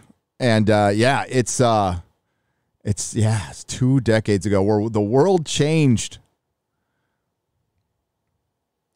Not as much as it's changed now, though. Wait till we're on the other side of this one. I mean, it definitely wasn't the same country I lived in after that. Brown Gaijin for $2. Do you think you'll do an LA meetup before you leave? Yes, I will. I want to get Robert Meyer Burnett, get some of the LA peeps. Daniel for $5. SpiderMan is my number one. I won't watch until they remove Zendaya to give us the real MJ, which they never will do. They will never give up conquered ground. Nope. God, that's such a great point, Daniel. They will never give up conquered ground. Plus, I don't think they can. I think there are certain rights issues that Disney Marvel cannot encroach on. So I think there's certain characters that I think having Zendaya become MJ, I think that was like a license thing. I think they had to like, pay a little bit for that. I could be wrong. Sean the Movie Man, 71 for $5. Hey, Gary, you said the elephant in the room was the fans being attacked affects box office, but a bigger elephant in the room is these films being woke. Yes. I think that goes without saying, though. People are at least saying that the films are woke. Even creatives in Hollywood are saying, and I agree with you, they're saying the films are woke. What no creative is saying at all is you have alienated a large portion of your fan base by calling them Yahtzees and all kinds of shit for years. That actually does affect your bottom line. It does. James Gunn, his name might be mud now. Because after he got canceled, he came back and he was an asshole. He was an asshole about Gina Carano. So anybody who would have been sympathetic to that guy isn't right now. Isn't. I don't think he should have been canceled. I don't like his jokes. When it comes to stuff like that, I think we should all have we all have our own personal line, right? For certain things. But I think he has a right to free speech is free speech. Free expression is free expression. And if they're jokes, they're jokes. But there's sometimes you think there's a lot of smoke around that fire, but there has to be evidence. It's the same thing with as with Vic Mignogna. There's got to be fucking evidence before I am gonna send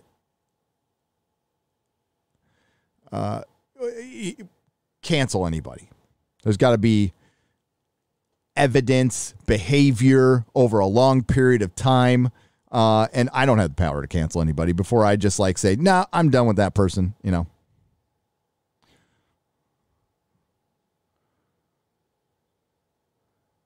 one thing I learned in the comic shop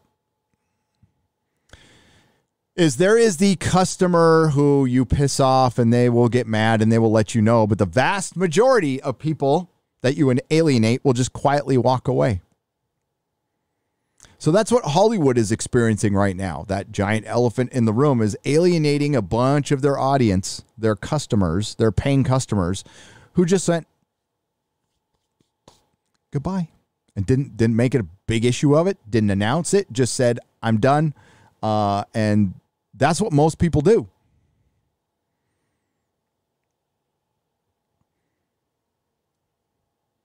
Now, as a proprietor, I would want to know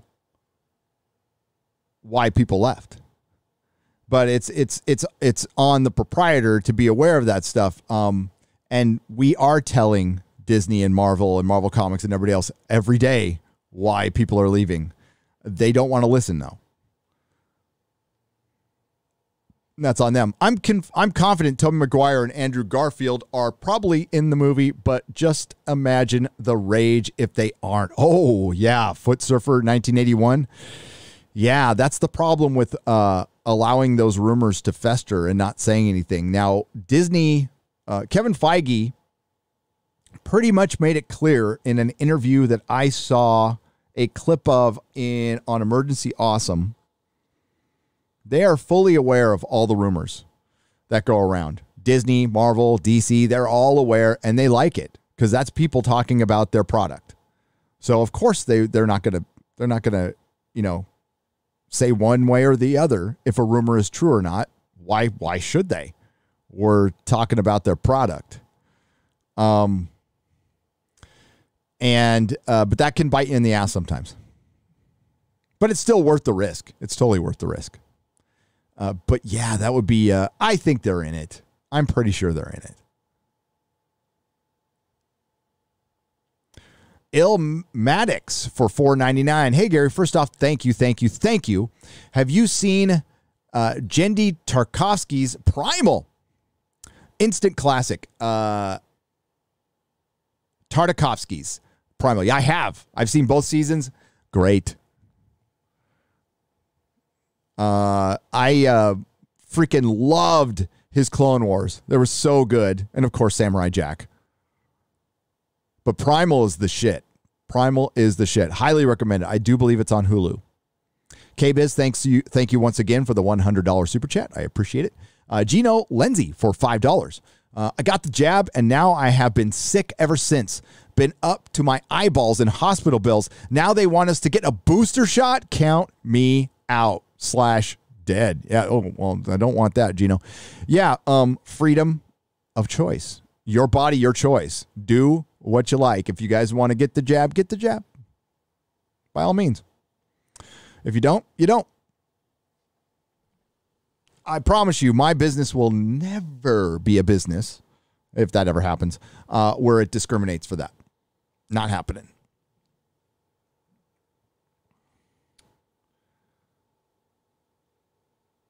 I hope you feel better. I hope you feel better. I've known a lot of people who've gotten the jab. The first one, it's been like the Moderna. The first one's fine. The second one, they get a little sick. Yeah. Check out YouTube channel Darth Angelus. He's making a quality Heir to the Empire 3D movie thanks to being based on Koof 2. Oh, I'll check it out. Yeah. Contrarian 420, dude. Thank you for the $5. Everything woke turns to shit. Hail Gary says the Fixer won for £2. Yes, I do believe there's shirts ready for that, and good, because everything woke turns to shit. And that was said by Donald J. Trump. I have an action figure of Trump. Where is it? Can you see it? You can barely see it. He's right next to Zod. He's right there. I got Jeremy one too. Got it at Comic-Con back when there was cons. Oh, did you hear about Tom King?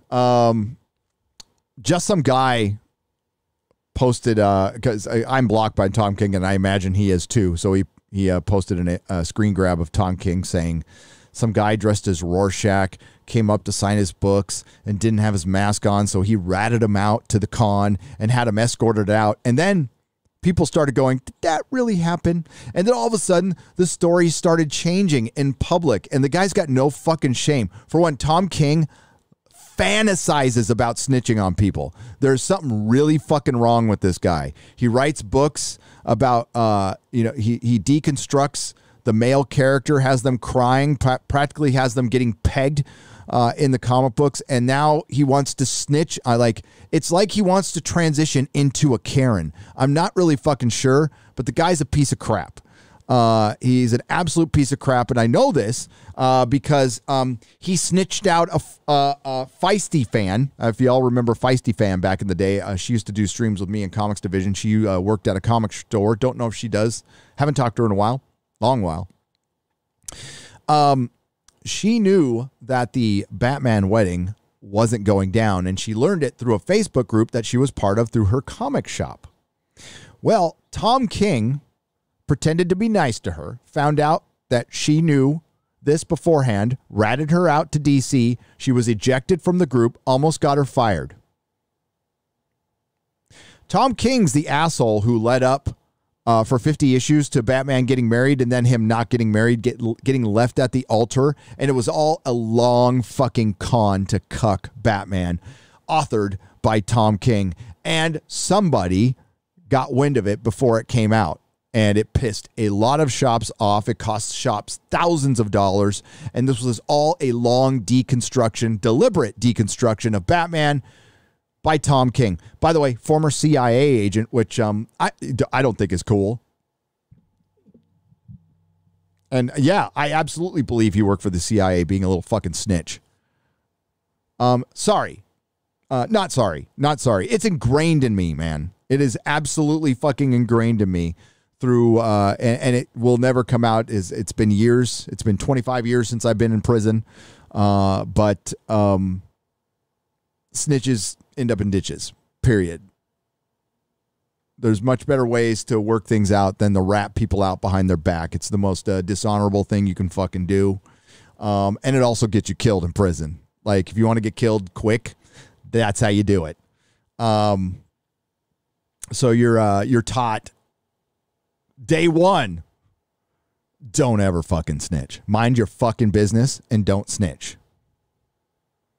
Unfortunately, the real world don't work like that. A lot of people not minding their own motherfucking business. But that's okay. We live with it. But I digress. Tom King is a little biatch, and I'm blocked by him on Twitter. So he also unsolicited just unsolicited, woke up one day and said, I want to fucking cancel Jay Lee for doing a comic book cover on the day his dog died. It was fucking bullshit.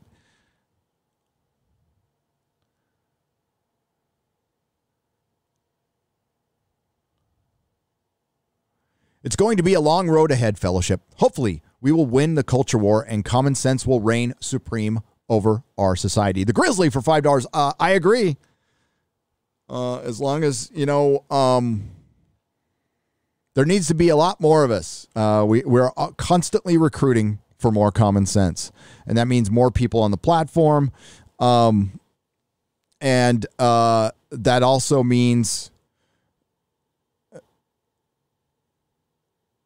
as far as, if you practice common sense, that's great. Background, beliefs, for the most part, don't matter. As long as you're here, and you're in it to win it. As long as you're in it to win it. Can't say everyone is. Can't say everyone is. And that's too bad. Thomas Minier for $5. I got my poke because my father had stage 4 cancer and my roommate couldn't due to health. Now the government is pushing on their freedoms. F them. Yeah. I mean, a lot of people have to, listen, I'm not going to, again, judge anybody for getting the poke. There's a lot of reasons to get it.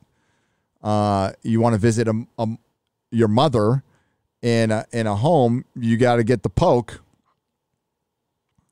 Or in a hospital, you got to have the poke. Some jobs are making you get it, and some people don't have a fucking choice. I mean, they got to pay the bills. That's what makes it. That's why it's horrid. I'm waiting for lawsuits, and I asked. We had a lawyer at FNT Vegas, and I asked him this, and I'm like, hey, when are we gonna see the lawsuits? Because they're fucking breaking basic human rights here.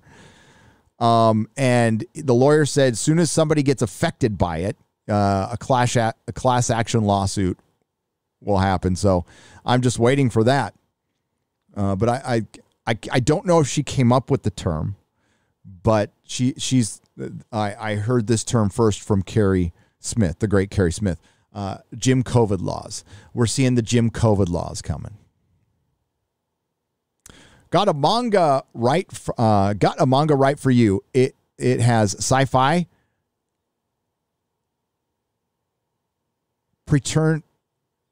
I don't even know what that word is.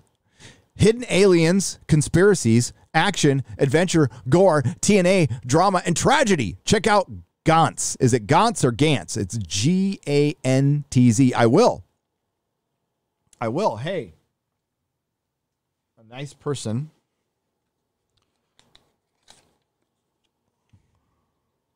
This is from Cami Anime S1.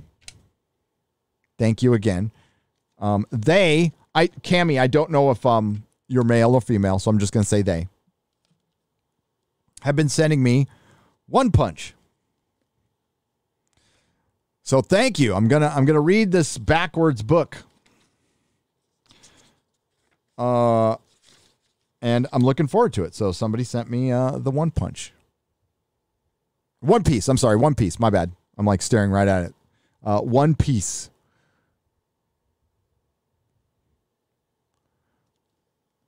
And I've got volumes. This is volumes 13. So I think I've got all the volumes up to 15 now. So that is cool as hell. So thank you very much. Hey, it took something drastic for me to finally crack open some manga. Desperate for good storytelling. So thank you for sending the One Piece. CZ for £5 says, oh, I read that one. Thank you, CZ. Scoodle Royal for £5 says UK COVID Vax Pass protesters Today tried storming ITV and Channel 4 news headquarters. People are reaching the breaking point. Oh my God, that is just, this is going to be sarcasm, by the way. That is just terrible. Everything I say, it's opposite day, at least for the next statement I'm going to make, okay? Just so it's total sarcasm, opposite day. You should not storm ITV and Channel 4 and CNN and MSNBC. That would be terrible if you did that. You should not storm the sources of information, Twitter. Protest. Protest, not storm. I mean, you can't storm because you're not the weather. But you should not protest civilly in front of these places. That would be terrible.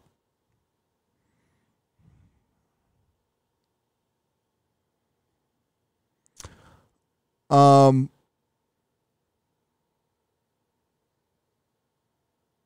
1776 will commence again if they try to take the guns. Says Ray Studios for $2. Yeah, they can't do that. So let's play the tape all the way through on that one. So say they want to take the guns here. Let's just as a hypothetical. Where do you start? Well, obviously, they try to start with the registered gun owners. But what happens when you get to the unregistered gun owners, which there are a lot of? Are you going to, I don't know. Again, this is a hypothetical. Is the administration going to send armed men into certain neighborhoods in Los Angeles and San Francisco and Detroit and Boston and New York and Miami in New Orleans, in Nashville, in Houston, in San Antonio, in Dallas, Seattle, Portland? Are you going to do that? Are you going to send armed men into certain neighborhoods? No, they're not. They're not.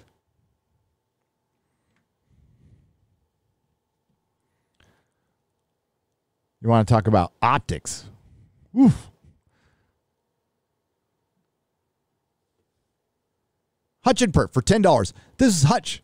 I'm building an 87-year-old's 442 on my channel. An 87 Oldsmobile. Oh, 442 on my channel. Oh, shit. Okay. Before I was a gearhead, I was an old school nerd. I grew up on Trek, TOS, and Doctor Who. Can't wait. I can't stand that they burned what I love to the ground. I can't either, Hutch. I had a 67 Oldsmobile. And it had the little Spitfire, right? And that you could still see the painting. Had 27,000 miles on it. It was an old lady who lived next to my grandma who gave it to me. And like the heartbreaker of all is I had to sell it to pay lawyer fees. And it was fucking beautiful. It was beautiful. Everything was pristine, like it was just brand fucking new. The nice, sweet old lady only drove it to the grocery store and back. So I got it. I was a 17-year-old, so I'm dumb as shit and got in a lot of trouble. Got ratted on by a dude. So I got pulled over. Okay, here's the story. So I'm with my dealer. He's in the back seat of the car with my girlfriend at the time. A girlfriend who wasn't Melissa. She doesn't like me talking about these. And she didn't like this girlfriend at all, by the way. They got in a fight at one point, which is awesome when two women are fighting over you. Fuck yeah. But I digress. Girlfriend and her brother were in the car. I am pulling out of the parking lot on Encinitas Boulevard. El Camino Real in Encinitas. And a cop who fucking hated my guts, Officer Babcock. Her name was Babcock. And she was like 5'4" and just stereotypical angry female cop. This is Babcock. Didn't like me. I had some Batman handcuffs hanging from my rearview mirror. She pulled me over. So she pulls me over. She sees my dealer in the back of the car. Dealer comes out, immediately tells her that the scale and the ounce of you-know-what he had, meth, in his car that he wasn't supposed to bring in my car, by the way. He brought it anyway, was mine. I go to jail. He walks free. And yeah, I lost my car over that. Did I pay him back for the kindness? Yes, I did. Tenfold. That's a story for another day.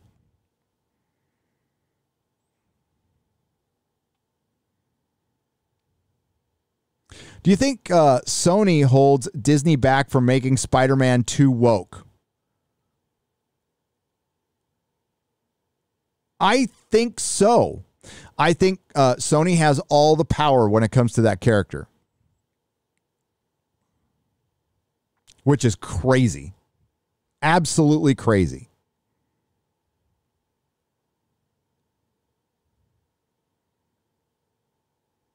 Oh, I think Kevin Feige can't stand working with Sony. I know they're all like, oh, it's such a great partnership, and it's for the fans. Amy Pascal, I mean, like, I know Midnight's Edge covered this pretty well. God, we need another Sony leak. We need a Disney leak. We need a Disney email. Oh, that would be terrible. Back to opposite day. That'd be terrible if there was a Disney email hack. That'd be awful.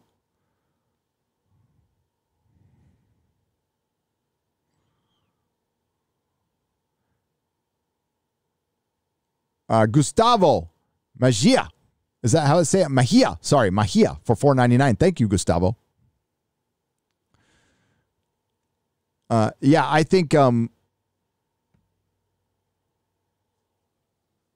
don't know. I mean, Sony isn't great. Sony used to be great. But I think Avi Arad is a maniac. I think he's a maniac. I think he was good for a while. And you know what? It's a fragile ego. Dude has a fragile ego. It got in his way.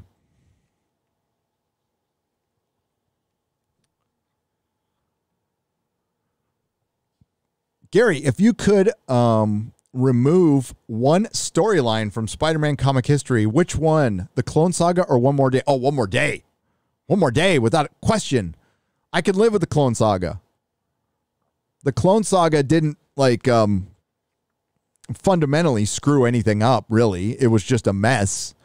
But I did get some enjoyment out of the Clone Saga. I did. Especially in the beginning.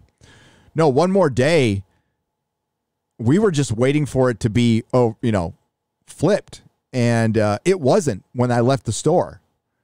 So I had had enough. And Spider-Man was my number one favorite character my entire life as far as comic books are concerned. He was in the first comic book I bought. So I was always a Spider-Man fan. I had, my collection isn't as big as it was. I had a Spider-Man museum. I'll show you pictures someday. I rented out the store next to me, or it was actually 2 doors down, which made it a problem. And I made it a Spider-Man museum, and I put my entire collection in there, and it filled an entire store. It still didn't have everything. And I've got props. I have the saw from Spider-Man 2. And it's just resin, by the way. It's not a real saw. So the saw that they use in the Doc Ock scene, I got that. They made like 5 of them. I've got 1 of them. I've got a couple of pumpkin bombs. Got a web shooter. A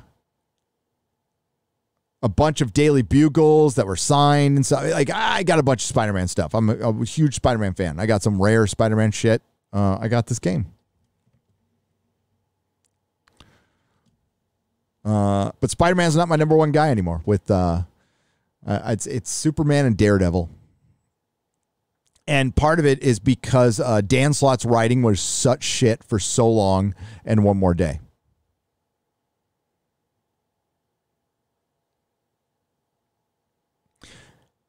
Thank you, Joey Bryant, for $5. Latino Slant for $4.99. What's up, man? Gary, imagine being called a white Latino racist for not using the word Latinx in my show.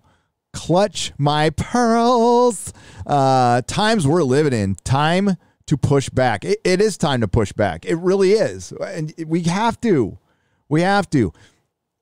Didn't mean to get into this culture war at all. And gatekeeping was not something I was ever fucking comfortable with until I saw all this shit going on. My mind has changed. Now I'm completely comfortable with it. Absolutely. And of course, we're using common sense here. We don't want to gate like new fans who are genuinely curious. Doesn't matter what you look like. Doesn't matter what your background is, whatever. If you're like, hey, this Lord of the Rings thing sounds kind of cool. Tell me more about it. Yes, of course you're welcome. Of course. I need to come in and change everything. The world needs to bend its will to me. No, I have no time for that. Nobody else does. Saboteurs, provocateurs, imposteurs. Got no time for them either.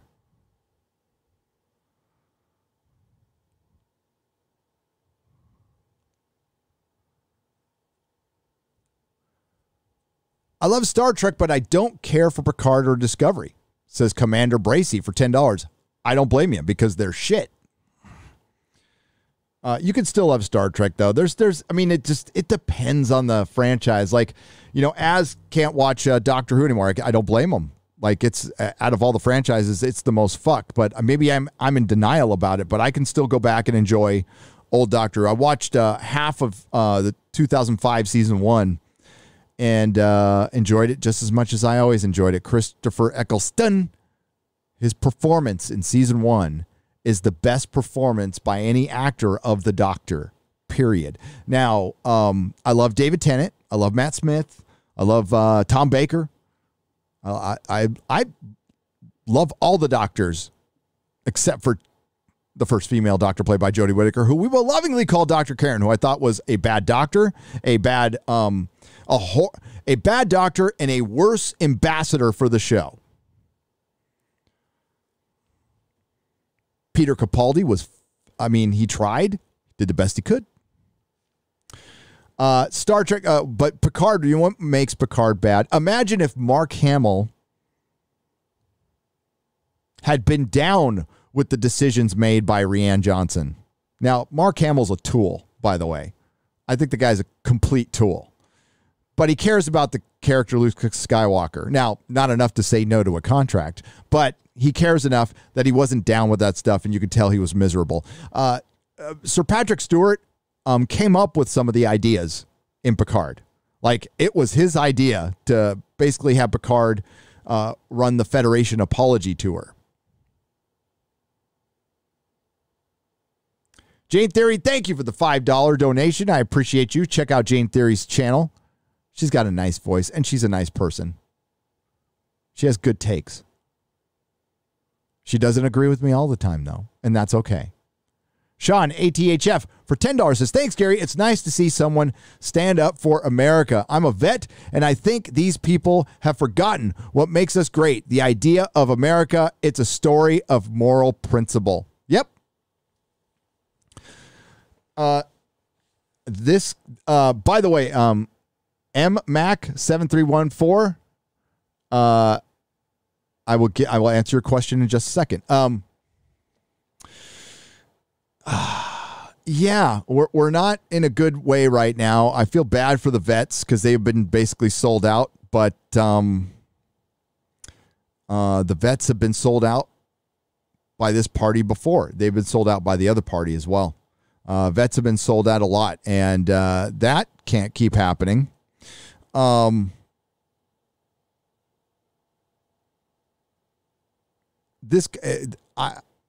I've never lived in another country, so I don't mean to, disparage any other country, but I don't know how many countries where they would allow like a 3-time loser like me another fucking chance, and where I was able to work, put a lot of hard work in, and rebuild my life twice.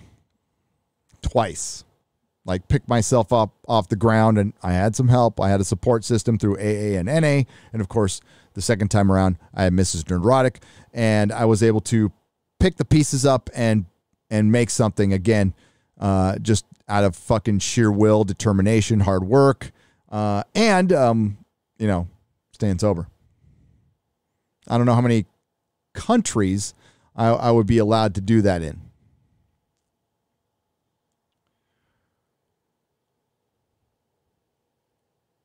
So I am grateful for that. Patricia Tallman from B5 answered my question on Fat Steven Seagal's stream and jokingly ribbed me for my screen name. Add this nooner. Day made. Oh, yeah. Oh, shit. Damn it. That was today, wasn't it? God dang it. I hope I didn't step on that. By the way, I'll plug it. Check out Steven Seagal's channel. He had Patricia Tallman on from B5, and I think he even invited me on, and I completely spaced it. Sorry, Fat Steven Seagal. But go check it out. Go check out the interview. That is epic that he got that interview. I'll share it on Twitter when I'm done with the nooner here. Jebs McGee for £5 says, "Hail, Gary. Watch out on the Newsom ballots. The envelopes have holes in exactly where some could see if the vote inside was yes or no." Yeah. You can see through I can confirm that. You can see through the envelopes. That was one of the first things I noticed. Jay Hardy 0786 for $19.99. Disney is destroying the entertainment business with woke political bullshit. Yes, they are. Every day. That What If episode. What If is about infinite possibilities, and what do? They deconstruct Captain America and they deconstruct Star-Lord.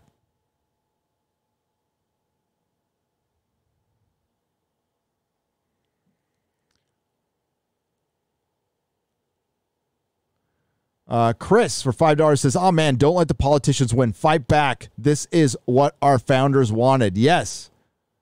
This is our fucking country. They work for us. It's time for us to remind them. I say vote all the motherfuckers out. I'm not happy with many of them. And I'm just as unhappy with the ones that go out and say the right thing and don't do shit, which is most of them. Now, there's a couple good ones out there, but not enough. Nanya for $4.99. Hail, Gary. If sucks knowing Crazy Susan takes a cut out of your super chats, why not take crypto donations since the dollar is going to tank anyways? Well, there is the Streamlab donations, Nanya, that you can do where Susan doesn't get a penny of those. The link is above the chat. If you so choose, if you can donate. If you can't, just hang out. Click like or dislike. I don't care. It's fine. You guys being here is great. I appreciate it. And I appreciate, this after the whole week, everything was just humbling, right? About seeing the response we got at the meetup. And it's not surprising that something that was just this giant love fest angered some people. That's a little perplexing.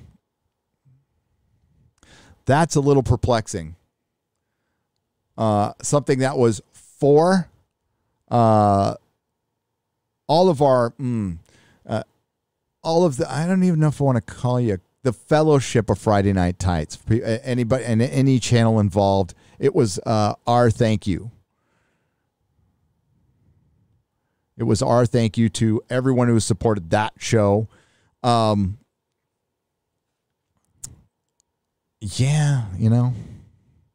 Nicholas Horton for £5. Hail, Gary. The animated Witcher movie is now on Netflix to watch. It's 1 hour and 24 minutes. Oh, I got to review it. What'd you think, Nicholas? Did you see it? Did anybody see it in the chat? I'm looking at the chat. Did anybody see the Witcher animated yet? Is it any good?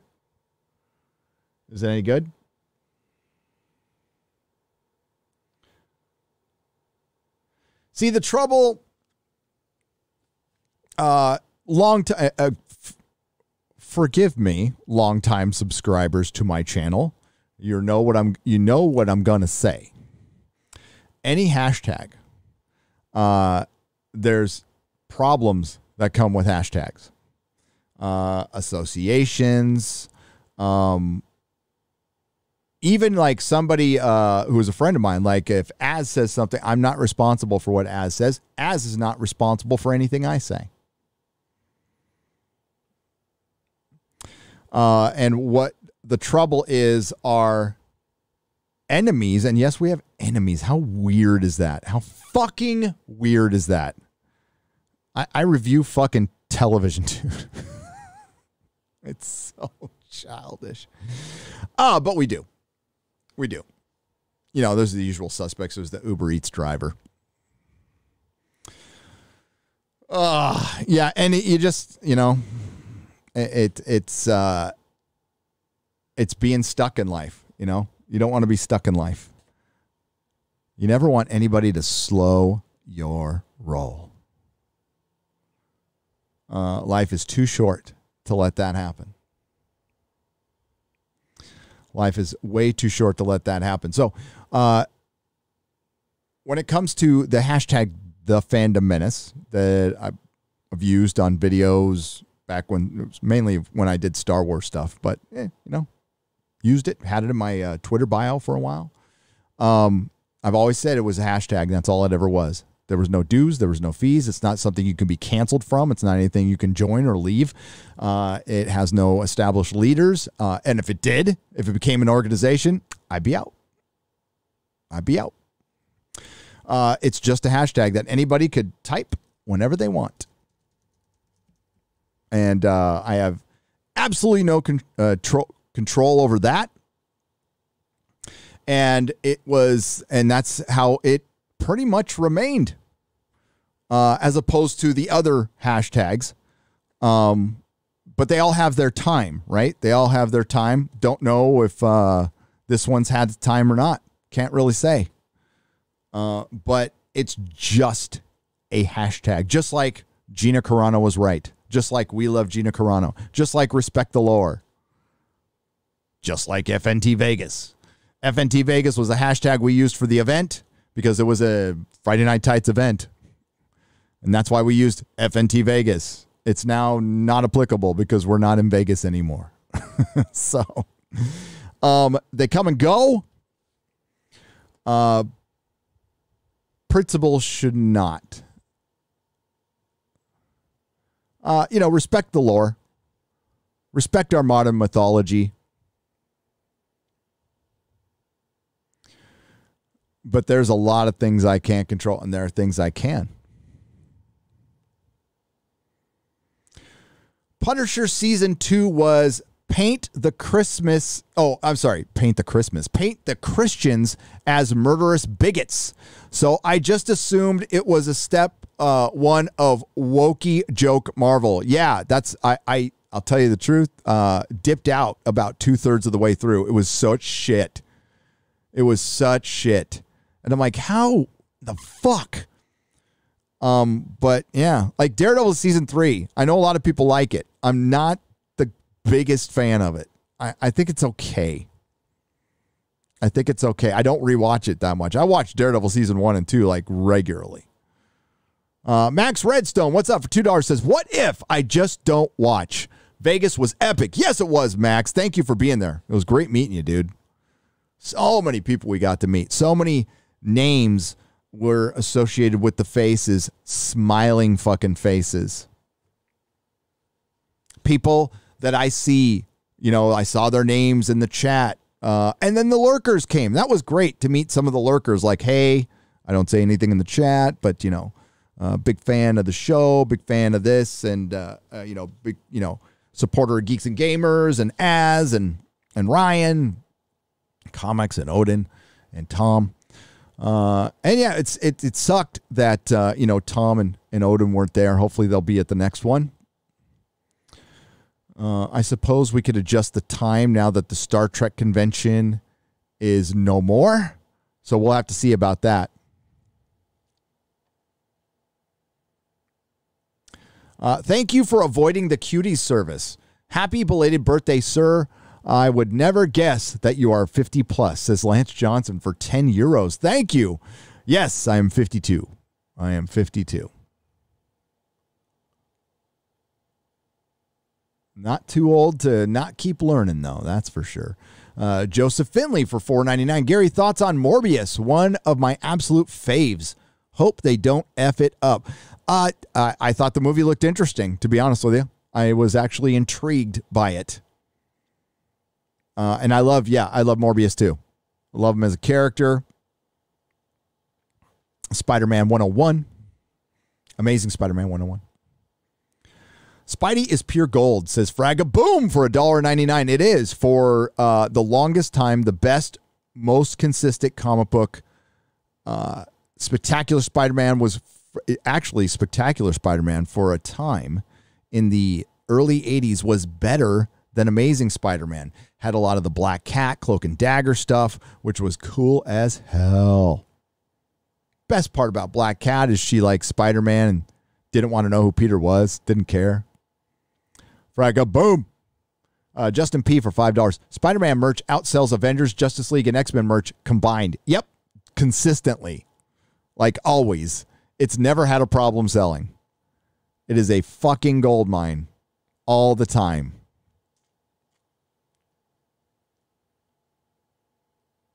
I just can't get into daddy issues Spider-Boy. Peter Parker has been a self-made hero, not some Iron Man stan, says Master Clockwork for $5. Yep, that's where Marvel completely misses the boat. And that's why we love Spider-Man. That's why he really connected with our generation particularly. Generation X, the latchkey generation where both of our parents weren't around, and it was like the first generation to kind of experience that. So we had to make do with our time, and we did. And that's what Peter represented. That's why he connected so with Gen X so much, in particular.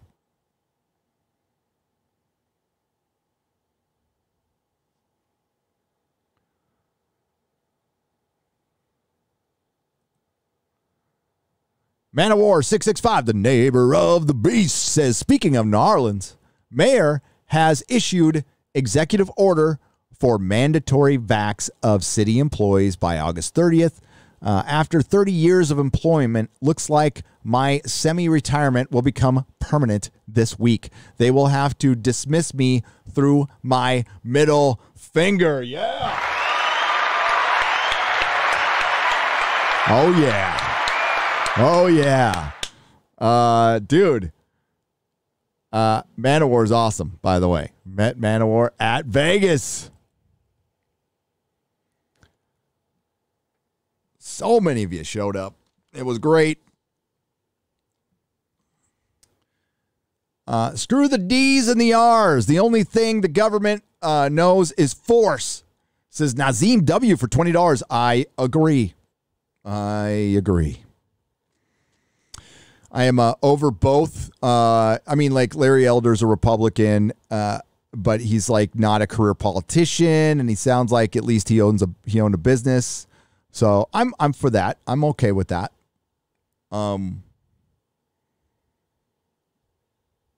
The D's have just lost it. You know, listen, I've lived under the D's for a long time here in California, and the D's can suck D's nuts. That's what they can do. I've got to move. I mean, the politicians legalize adulthood for $50. Thank you very much. Because I got to move on. Move on from town to town. Bad company. Here's some funds for the move. Thank you. Thank you. Oh, my God. I can't wait. We've got, everything is packed up into 2 storage facilities in undisclosed location in Northern California. And then we have the rest of our stuff here in undisclosed location in Southern California. And we'll find out in a matter of days. But I mean, like, if any of y'all have ever sold a house, it's a fucking annoying experience because of escrow. Because you pay this escrow company to take care of all your paperwork for you. And what they do is you end up doing all of the work for them and they still charge you. Like you'll send them some papers and then they'll fucking lose them. They'll call you the next day and ask you for those papers again. Yeah. I've never had a go. I mean, I've sold 2 houses in my life. Yeah, because before this YouTube thing happened, I had careers and did stuff before this. Yeah, I sold a condo and a house. And yeah, the condo I did good on. Ben Parker for $5 is as the new Waldo. Will he be in new places each time you turn on the studio cameras? P.S. Do you get the 87 FAS catalog I sent? Thoughts? Ben Parker, I haven't opened up my P.O. box yet. So I haven't seen that. I'll let you know, and I will put it on the Square Up because we're going to be doing Toxic Mailbag in the Square Up. And again, big thanks to Cami Anime S1 for One Piece. Ooh, well, I don't think that puts it. Okay, I just wanted to be sure. There's no docs there. Good, but there, One Piece. One Piece. So and I got a bunch and My Hero Academia too. Can't wait to watch that. But as soon as I open that up, I will let you know. Okay, so I apologize. I haven't done it sooner, but I'm still catching up on stuff. Hutch High Perf for $10. Hutch a Perf. Let's fix Doctor Who. Capaldi is stuck in a time loop by the Master and fed images of his regeneration. Romana returns from E-Space to save him. He regenerates normally. We get a spin-off Romana show. That's all they needed to do. I would watch it, support it, review it. I love the character of Romana a lot. And they can even, I don't know, bring back somebody and have them regenerate. I think that would be awesome. Fucking awesome. When Marvel and DC by the way, thank you again for the $10. When Marvel and DC started to push to constantly have #1 issues, breaking up original issue numbers, it started to break up a lot of folks, made it hard to collect, kept track of, and sort of. Then came variant covers. Jason, the mostly average for $20. You are not kidding. When it went to SpiderMan Volume 2 and then Volume 3, and now like I lost track. And then when everything went back, and when it hit 600, I'm like, I'm done. Just put a holy shit. I just, that was it. I'm done. And I was a completist. I mean, I was nuts. I was fucking nuts. I wanted to own every Spider-Man comic ever made. And you know how fucking hard that is? Like foreign reprints and shit. I was getting way into that. I didn't have a lot of money. I was doing it through my store. Holy shit. Hang on. Got a huge super chat.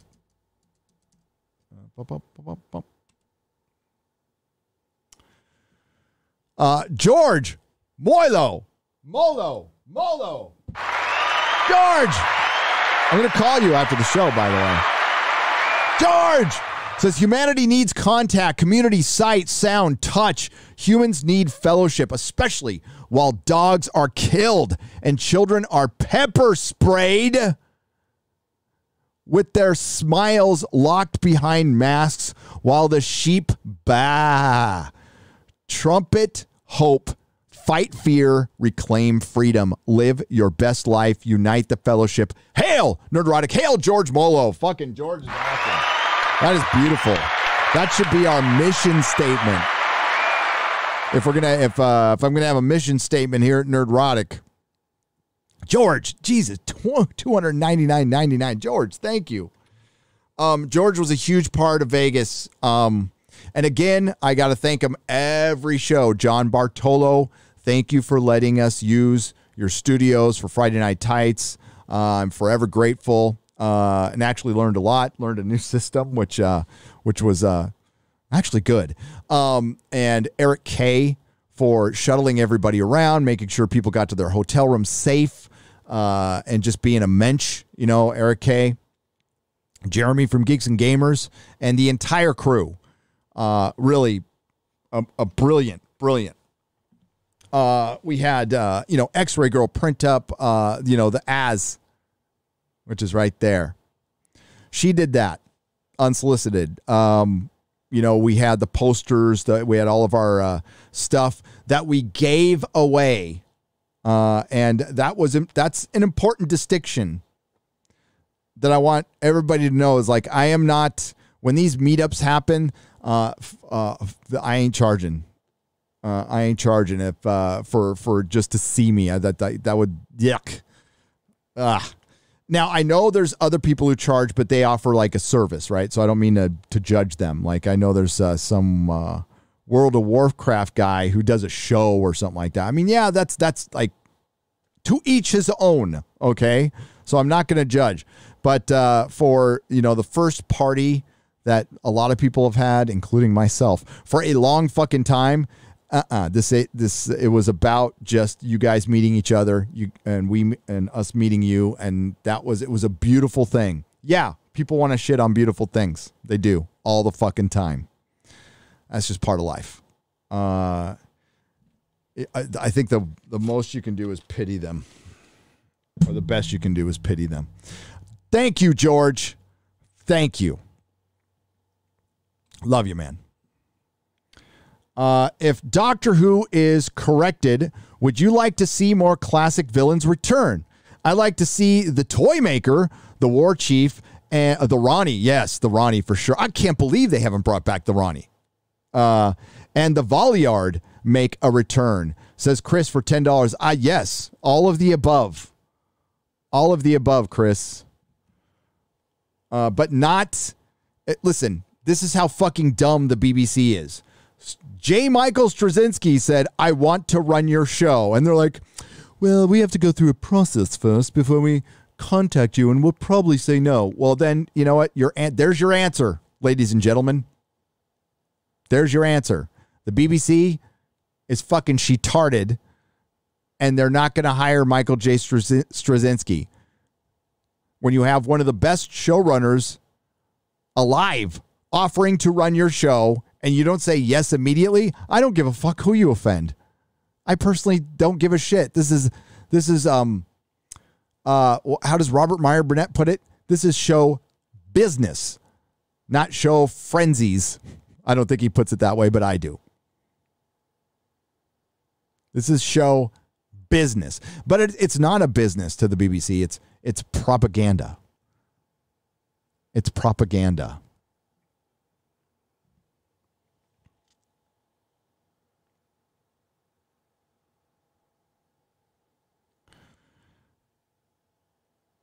Nice spam. We could get rid of that. Boom. I was like, she tarded, by the way. That is from Justin Tardot.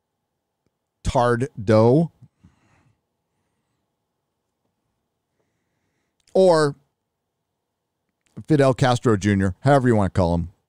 However you want to call it. Just another red shirt for $10 says, sorry, Gary, I've got to disagree. Christopher Eccleston didn't make me care about about Doctor. David Tennant did. Oh, it's all right. Like, listen, we can always disagree. I think Christopher Eccleston brought me in with his, I thought he really went, I don't know, rewatch it. Just another red shirt. Like, there is a lot of nuance to his performance. And you could tell he was drawing in, like, Christopher Eccleston's got a lot of problems. He's got a lot of personal problems. And I think he drew on those personal problems. And like, you feel the torture. You feel the torture. Now, David Tennant is just an endearing, charming man. Like, he's the kind of guy everybody fucking likes because he's nice. And he's funny. So David Tennant is the linchpin to current Doctor Who. All right. He is what make the RTD era. But more importantly, David Tennant is what makes Doctor Who worth money today. I mean, I don't know if Doctor Who, if you want a bottom line, absolutely everything, Doctor Who is David Tennant. Period. So when people go to license the product, they want that David Tennant era. That's the sweet spot. That's where people watch it the most. Those episodes are watched.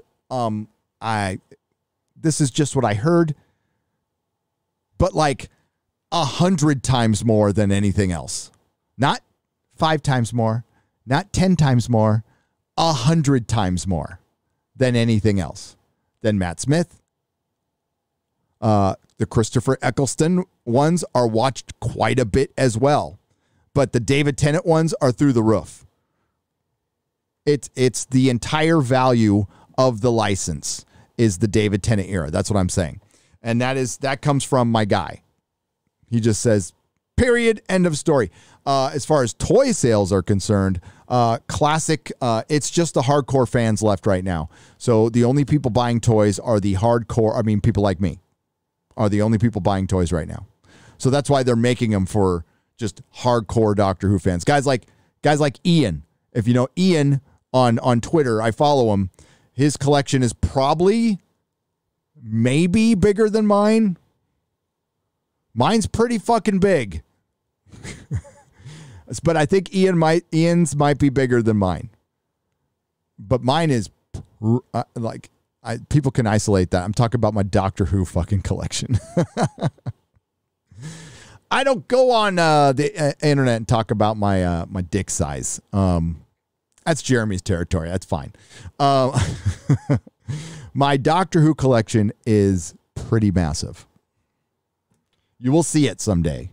It would fill this room 3 times. Maybe 4. Giggity, says Mavis. You know, it's this, you start live streaming, you start talking, and then you hear some, mine's pretty big, and it's like, oh, that's not going to sound good. That's going to sound like, yeah. Patrick Stewart is a literal she-tard. William Shatner is the fucking boss. Still kicking at 90, all while looking 20 years younger than the fucking moron. Yeah, he's a fucking moron. Like, no, Patrick Stewart is as dumb as a bag of hammers. Again, I need to refer to Razor Fist. All right, a damn fucking great YouTuber did a couple of videos that I highly recommend you watch. I mean, they're just purely, he's so good at a lot of shit. But the Hollywood Was Always Red, and you'll see the guy through these videos. You find out that the truth that there was a lot of communism in Hollywood. There still is, by the way, and I'm forgetting the name of the guy who basically ratted out some of the actual commies. And then he got honored later. And when he got honored later, there was certain people who wouldn't applaud him. Warren Beatty stood up, gave him a big thing. So good on Warren Beatty. But Patrick Stewart was interviewed prior to this guy, I can't remember his name, getting the review. And he's all, it's a disgrace that he got the, you know, and yeah. So Patrick Stewart, I don't think it's not a coincidence he was wearing all red in that now infamous Variety interview that I did a video on that a lot of people watched, where he essentially said, yeah, a lot of this stuff was my idea, but you can tell he's just parroting what he's heard or half heard through his very elite social circles or whenever he occasionally watches the news. But mostly he's just a walking avatar of emptiness, like most actors that I have experienced in my time, that there's not a lot of personality. Something you'll hear from an actor a lot is the term, I'll be whatever you need me to be. Actors say that quite a bit. I'll be whatever you need me to be to get this job. I'll do anything. That's the thing about actors. Failed comedians. Adult pretenders. They're fucking fake. Not everyone. Not everyone. There's a lot of hardworking, like middle class character actors who like run a pretty good system and do hard work. But half,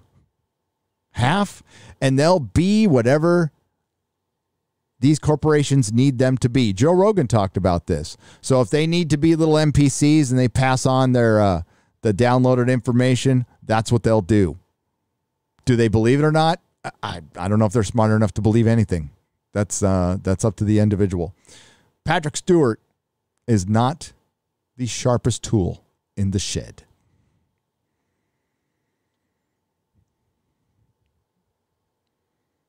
And even in my brief time in Hollywood, and I've had friends who are actors. I've had friends who are rock stars who are dated actors. And I've had the rock stars come to me and go, I will never date a fucking actress. Because you never know like they can turn on the fucking tears whenever they want and turn them off. So you never know what's real. I can still enjoy classic Who and new Who up until Capaldi's last season. I just choose not to acknowledge the giant sex toy chibs attached to it. Oh, that's good. Says Fred Sacco for $5. I can watch up through season 8. I can't do after season 8.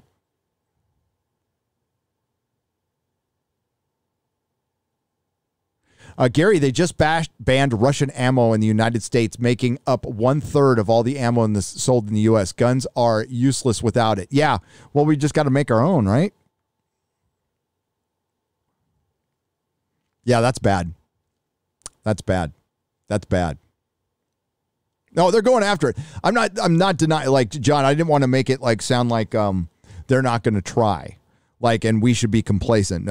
No, we should absolutely, like, I don't even have gun rights, but I think you should have gun rights, and I will help fight for your gun rights. And maybe I can get mine back someday. Who knows? But no, I think we absolutely need them. My wife is going to take care of that. And yeah, that's bad. But when it comes down to it, they're going to go after the registered gun owners, of course, but they're not going to go into the fucking hood and try to get the guns back. I can't see that happening. But maybe that's part of the plan. I don't know. You tell me. Robert Barnes, I'm on vivabarneslaw.locals.com, has pointed out that many are getting medical religious exemptions for the poke. Even the Indiana University had one reliable medical exemption. He has forms, letters for people that can use. Oh, Robert Barnes is great, by the way. And I met him for like a second at the meetup. And that is I don't have many regrets.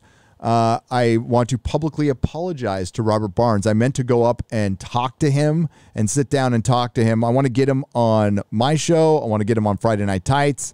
I've been on Viva Barnes. It was fucking great. Those guys are fantastic. Go check them out. And check out vivabarneslaw.locals.com. Go check it out. And apparently they have forms that you can use for medical and religious exemptions. Use them all day long.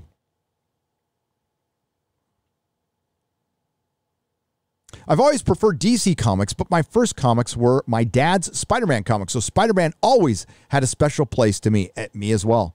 Marvel Team Up number 42 was the first comic I bought. It said still only 25 cents on it. I purchased it from a 7-Eleven on Rancho Santa Fe Road, right here in North County, San Diego. As a matter of fact, that 7-Eleven still exists, and it's about 7 miles away from me right now, to the west. They don't sell comic books in there anymore. But I remember my mom handing me my quarter, and she said, you can pick one.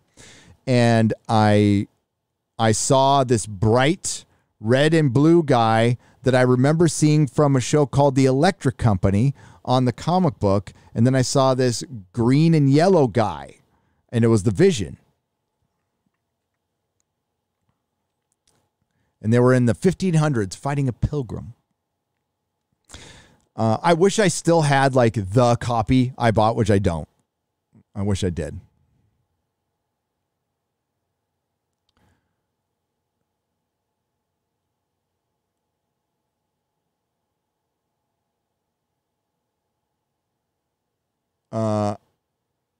Spider-Claw 74 for $5 says, it is woke. His entire supporting cast is PC'd. Yeah, it is. It is Spider-Claw. It's woke. It's Spider-Man Homecoming. It's very Disney PC. It's very Disney PC.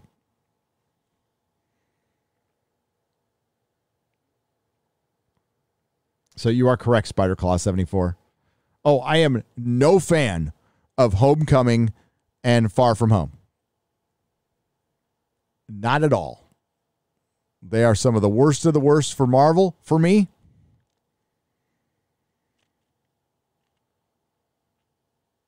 I think the only thing that good came out of Far From Home is the 1/6 scale Mysterio because the costume is good. That's a good costume.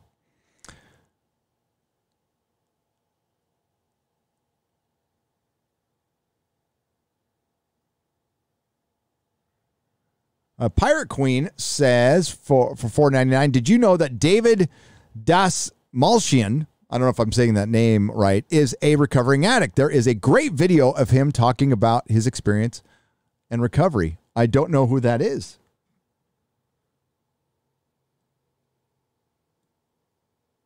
I'm going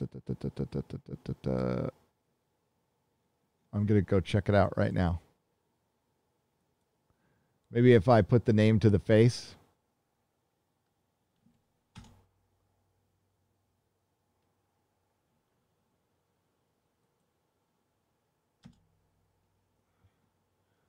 Okay. Polka Dot Man. Polka Dot Man is David Dalsmashian. I couldn't remember his name in the review either. I'll check it out. I will definitely check it out. Thank you. Thank you, Pirate Queen. I appreciate that. Sensei Sharkbait for $4.99, jumping through hoops to get religious exemptions for Washington state workers' vax mandate. Dream job, and they want to take it away. That sucks, man. I'm sorry. I apologize for our authoritative fucking regimes out there. Hopefully we can crush them and bring sanity back to the world. Just read Moriarty the Patriot. That was good, says Nerdy Girl Creates. I'll have to check it out. Thanks, Nerdy Girl Creates. Dean Krantz for $5. Due to his actions, I think Tom King was a torturer for the CIA. He is a petty human that enjoys the pain of others. I would not argue with that. Yeah, there's something wrong with that boy, man. Something ain't right about somebody who likes to tell that much. Period. Hey, Gary, what's your take on Andrew Garfield's Spidey? William Leahy for £2. Not much. I like Andrew Garfield as an actor. He's really good in his Doctor Who episode. But Spidey doesn't fucking skate, and he's not cool. I think Emma Stone as Gwen Stacy, not bad. He wasn't terrible, though. He wasn't terrible. But like his Spider-Man movies they're just mad. They made money though. They made money, but Amazing Spider-Man's fucking bad. That's where I had nerd rage. If you go deep on my nerdrotic.com, you'll hear my story of how I like lost it in the movie theater when Gwen Stacy died. Because I knew that like that's not a moment you're going to get again. It's like redoing the Phoenix Saga. It's like you can only do these things once, and if you waste it on some, if you let some shithead like Kurtzman write the death of Gwen Stacy, you're going to get something that shitty.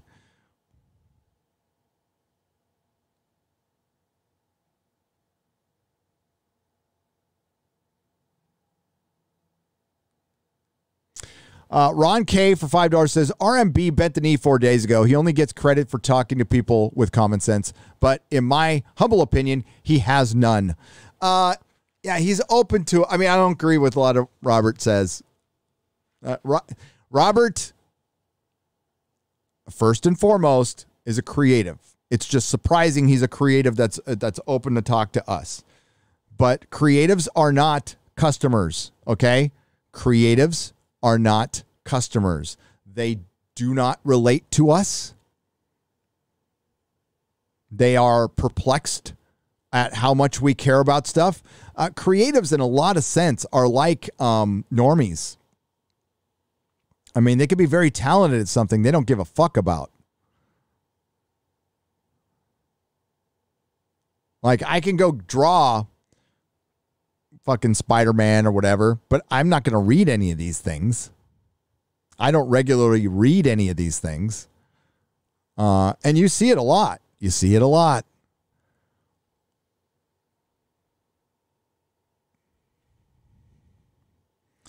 There was a reason they kept the creatives quiet.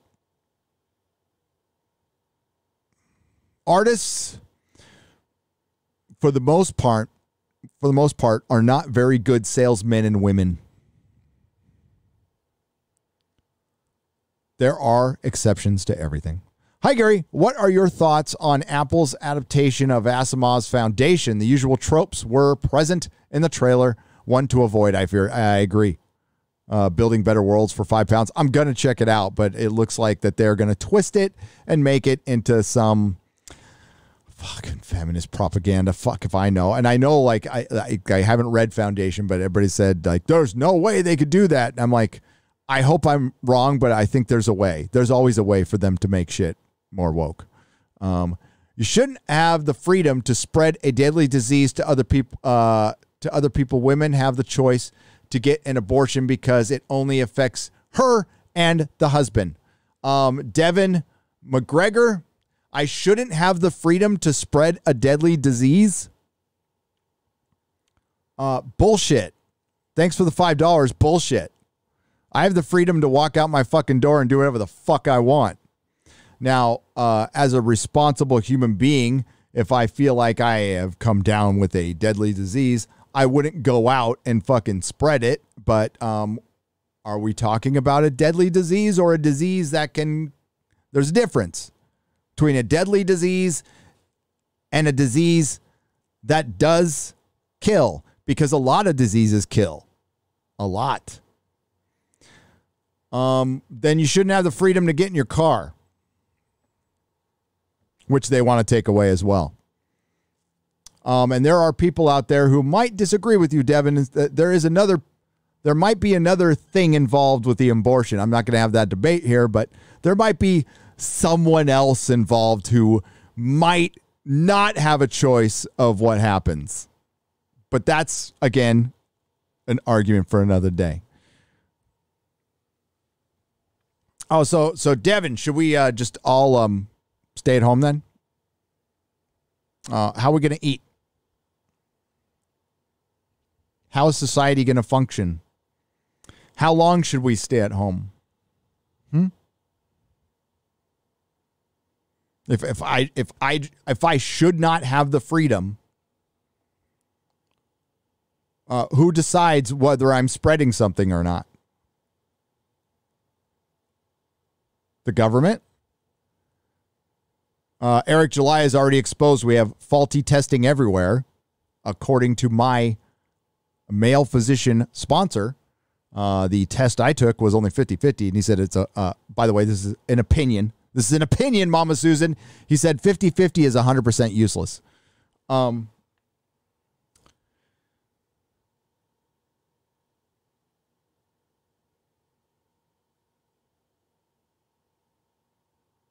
Thankfully,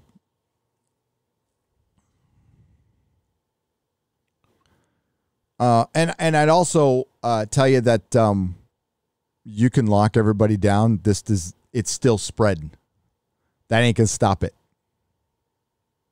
Not unless you really lock everybody down, and that won't help either, in my opinion.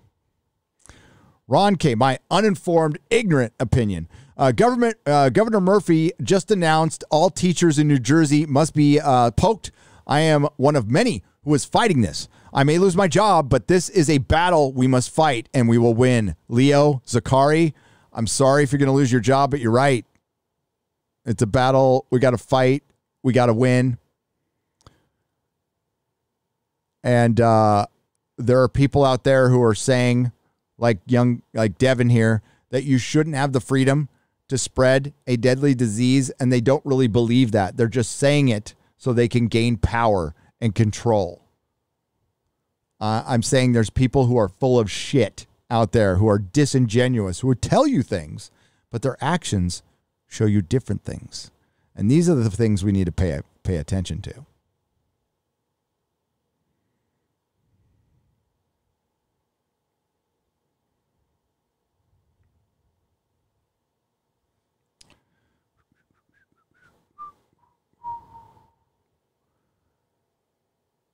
Gary, my dad passed this Monday. You're right. The world changes. It seems empty. Oh, love your show. I'm sorry, Laser Doctor, for $20. Yeah, after your pop passes, there's a giant hole in your life for a long time. And it'll get better over time. I'm sorry. I'm really sorry. I know what you're feeling. Make sure you're around lots of friends. I think that's the best thing to do. Make sure you're around lots of people. Don't isolate if you can.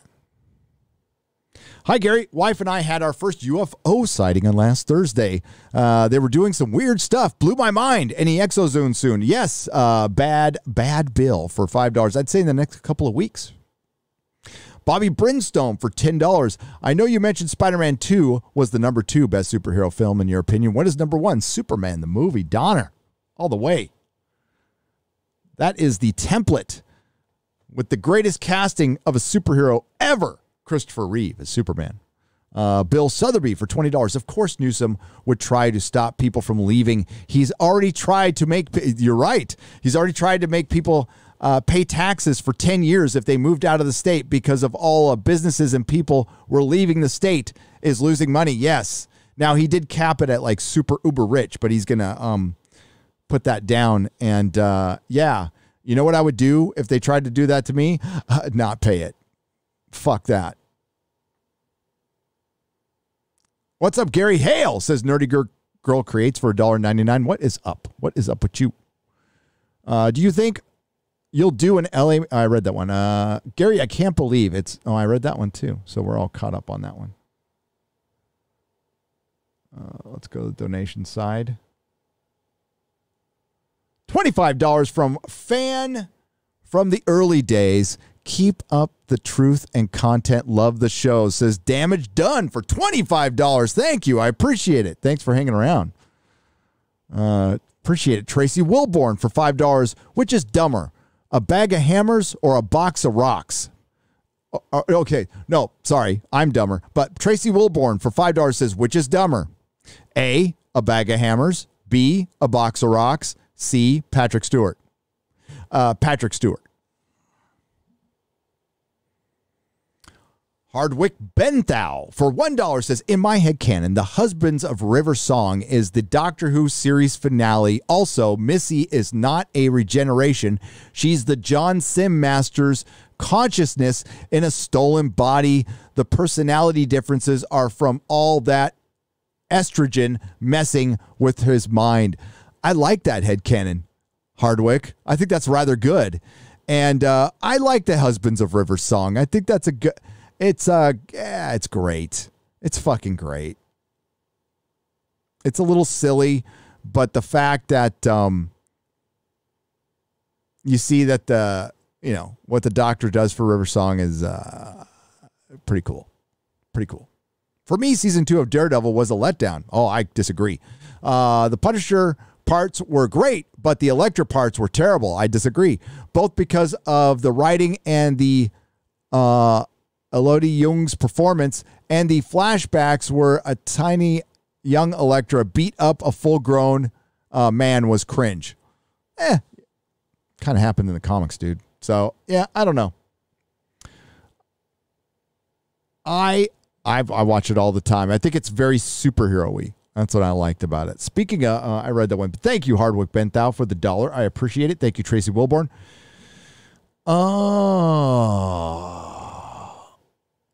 If you're Gina Carano, you got to be pissed and feel pretty good about what's going on right now. Well, she's obviously horrified with what's going on.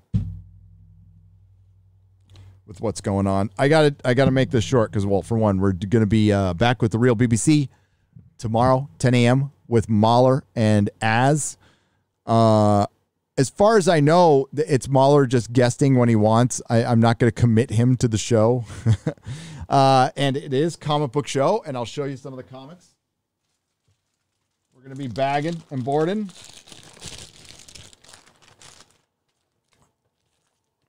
Booyah.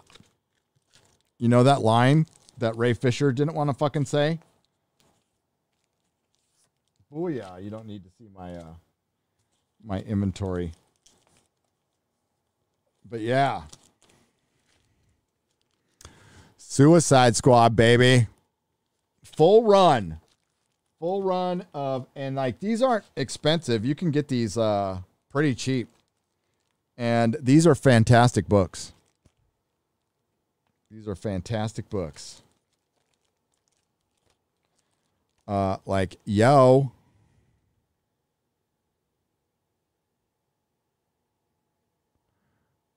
Classic cover right there.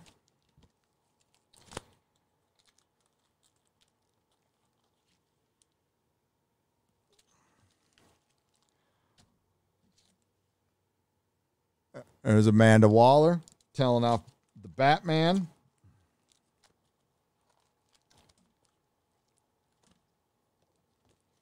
I'm looking for another cover. There's Puma. Oh, some great costumes, everybody. There he is. There's Flag. Oh, that killed me when Rick Flag was killed. That was dumb. That's the only part I don't like. I mean, like, it was actually good for the story. And I don't think, I think if they did another movie, they'd probably bring, Joel Kinnaman was really good as Rick Flag, I thought. Oh my God, some of these costumes. But yeah, we'll bag and board these, show them off tomorrow. I got some other comics to show off, as my collection, becomes one. Oh, we're also going to show off Galadriel. It's my doll, my fucking Lord of the Rings doll.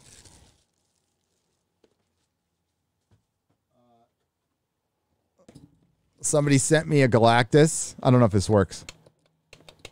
I need to put some batteries in it. That was cool. Yeah. So lots of stuff to go over. So yeah, Az, Mahler, maybe some other people. I don't know. Oh, somebody asked about Babylon 5, right? Is that what I saw? A super chat there? I saw a super chat for Babylon 5. Let me see.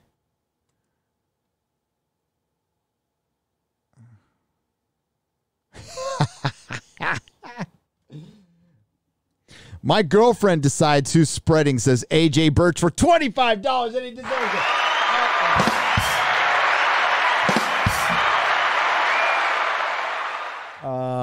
I'm new to your channel, so I don't know your opinions. My favorite comic book movie has always been V for Vendetta. Do you like that or no? I love it. I fucking love that movie. Is it a favorite comic book movie? No, but I would put it in top 3 of non-superhero variety. My favorite, that's kind of a superhero. I'd have to think about that because it might be number 1 as far as non-superhero comic book movie. I'm a big fan of a movie called The Losers, and which was recommended by Chris Gore on DVD Tuesday. I love the silliness of that movie. But V for Vendetta, no, is fantastic. As a matter of fact, I got the very special edition. Oh, as Mikey Gusler, are you out there? Are you out there, Mikey Gusler? Oops. I got my Steelbook Snyder Cut. And it comes with cards.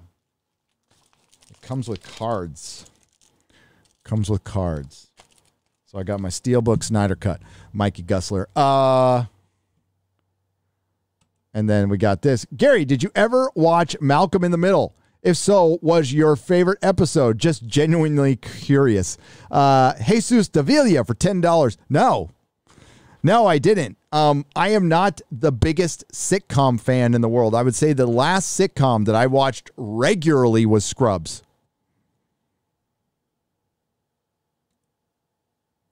I liked some. Cheers, Seinfeld, Married with Children, Scrubs. I know I'm forgetting one. Perfect Strangers. But most of them I hated. Or just avoided. I know I review television and film, but back in the day, I didn't watch very much television. I did when I was up, once I was kicked out of my house, I didn't have one to watch. Watched a lot in prison, but when I was running the comic shop, I watched Battlestar Galactica, and that was about it. And Doctor Who. I'm confident. Okay, I read that one. Somebody asked about B5. I'm right now. I have made no progress on B5. I just started season 4, and Az and I have talked about it. I need to actually go back and watch 3 to the end, and then that should be happening soon. And we could talk about B5 on the Real BBC. So X-Ray Girl will pick up any super chats that I missed, and I'll do them in the square up. There's a square up coming out within the next 48 hours. And Real BBC. And so I think I'm going to have to, I'm going to have to take it week by week as far as Monday nooners are concerned. Because I'm planning on putting out a little more content. Please review the movie Sweet Girl on Netflix. Says Cly 5 for $1.99. I don't know. I'll check it out, but I have no idea what it's about. I guess I gotta review the Witcher animated that movie. That dropped, so I gotta watch that. Probably watch that tonight. As far as my next review, that's probably going to be, I'll keep doing What If. I don't care. And then then Shang-Chi. I'm going to review Shang-Chi. But as far as Babylon 5, haven't given up on it. I love it. And I'm watching it on HBO Max, but somebody also sent me a set, which is fucking awesome. So thanks everyone. Thanks to the Nerdrotics. Thanks to everyone who super chat and donated. They all get read in square ups. And I will see you at 10 a.m. Pacific time tomorrow with Az from Heel versus Babyface and Mahler as we do the Real BBC. And we have a lot to talk about with that. And we'll hear what Mahler thinks about the SpiderMan trailer. I don't know if he's seen it or not, but we'll find out. In the meantime, thanks everyone who has subscribed to the channel. If you haven't, please consider doing so. It's the only way you're going to see my videos. And yes, over the next 30 days, you're going to be seeing a lot more videos from me. Usually I do like 5 a month. Look for double that. Look for double, maybe triple. We'll see how much work I get. And look for a Picard review before I move. That I can tell you. That's happening before I move. If you guys ever got a question or anything, Gary at nerdrotic.com. You can follow me on Instagram, instagram.com/nerdrotic. You can follow me on Twitter, Instagram, or twitter.com/nerdrotics. Long story. My old comic shop got the Nerdrotic, and they're too dumb to either release it or they don't want to. I don't know. But it's just Nerdrotics now. You can follow me on Twitter. I got a Facebook group, got a Facebook page, got a Discord. Thanks to Kristen Nova. She's the best. And I got a website, nerdrotic.com, where I just back everything up. You can all podcasts and all live streams get uploaded on Nerdrotic Live. You can go sub over there, and they also go on iTunes and Spotify. So there's stuff coming out all the time. If you want to send me an article, you got a scoop, you got anything, again, Gary at nerdrotic.com. Friday Night Tights this Friday with, of course, Az from Heel versus Babyface, Jeremy from Geeks and Gamers, Ryan Kinnell from RK Outpost, Odin from OMB Reviews, Comics Division, Tom from Midnight's Edge, and our special guests will be Dan Vask and Chrissy Mayer, produced by X-Ray Girl. Please enjoy some credits. Nerdrotic.com.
We got a $50 super chat from TJ. Thank you for the $50.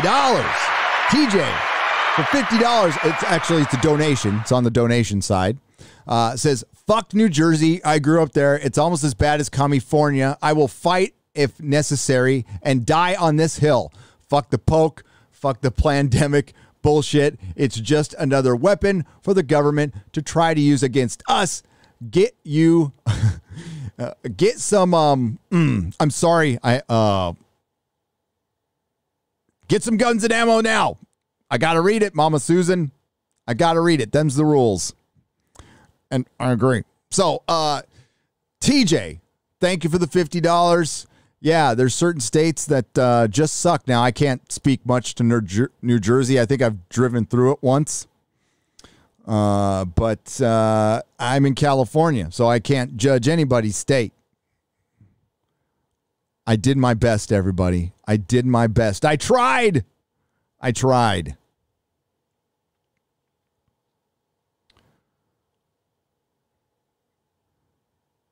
Just know it's like my dad always told me. You mess with the bull, you get the horns.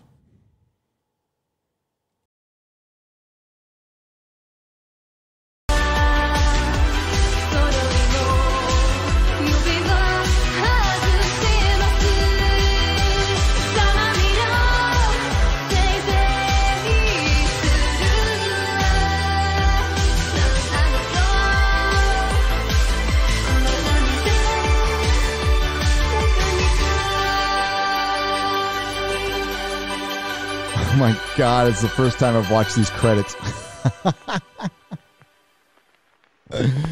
Oh, Perry, you're a genius.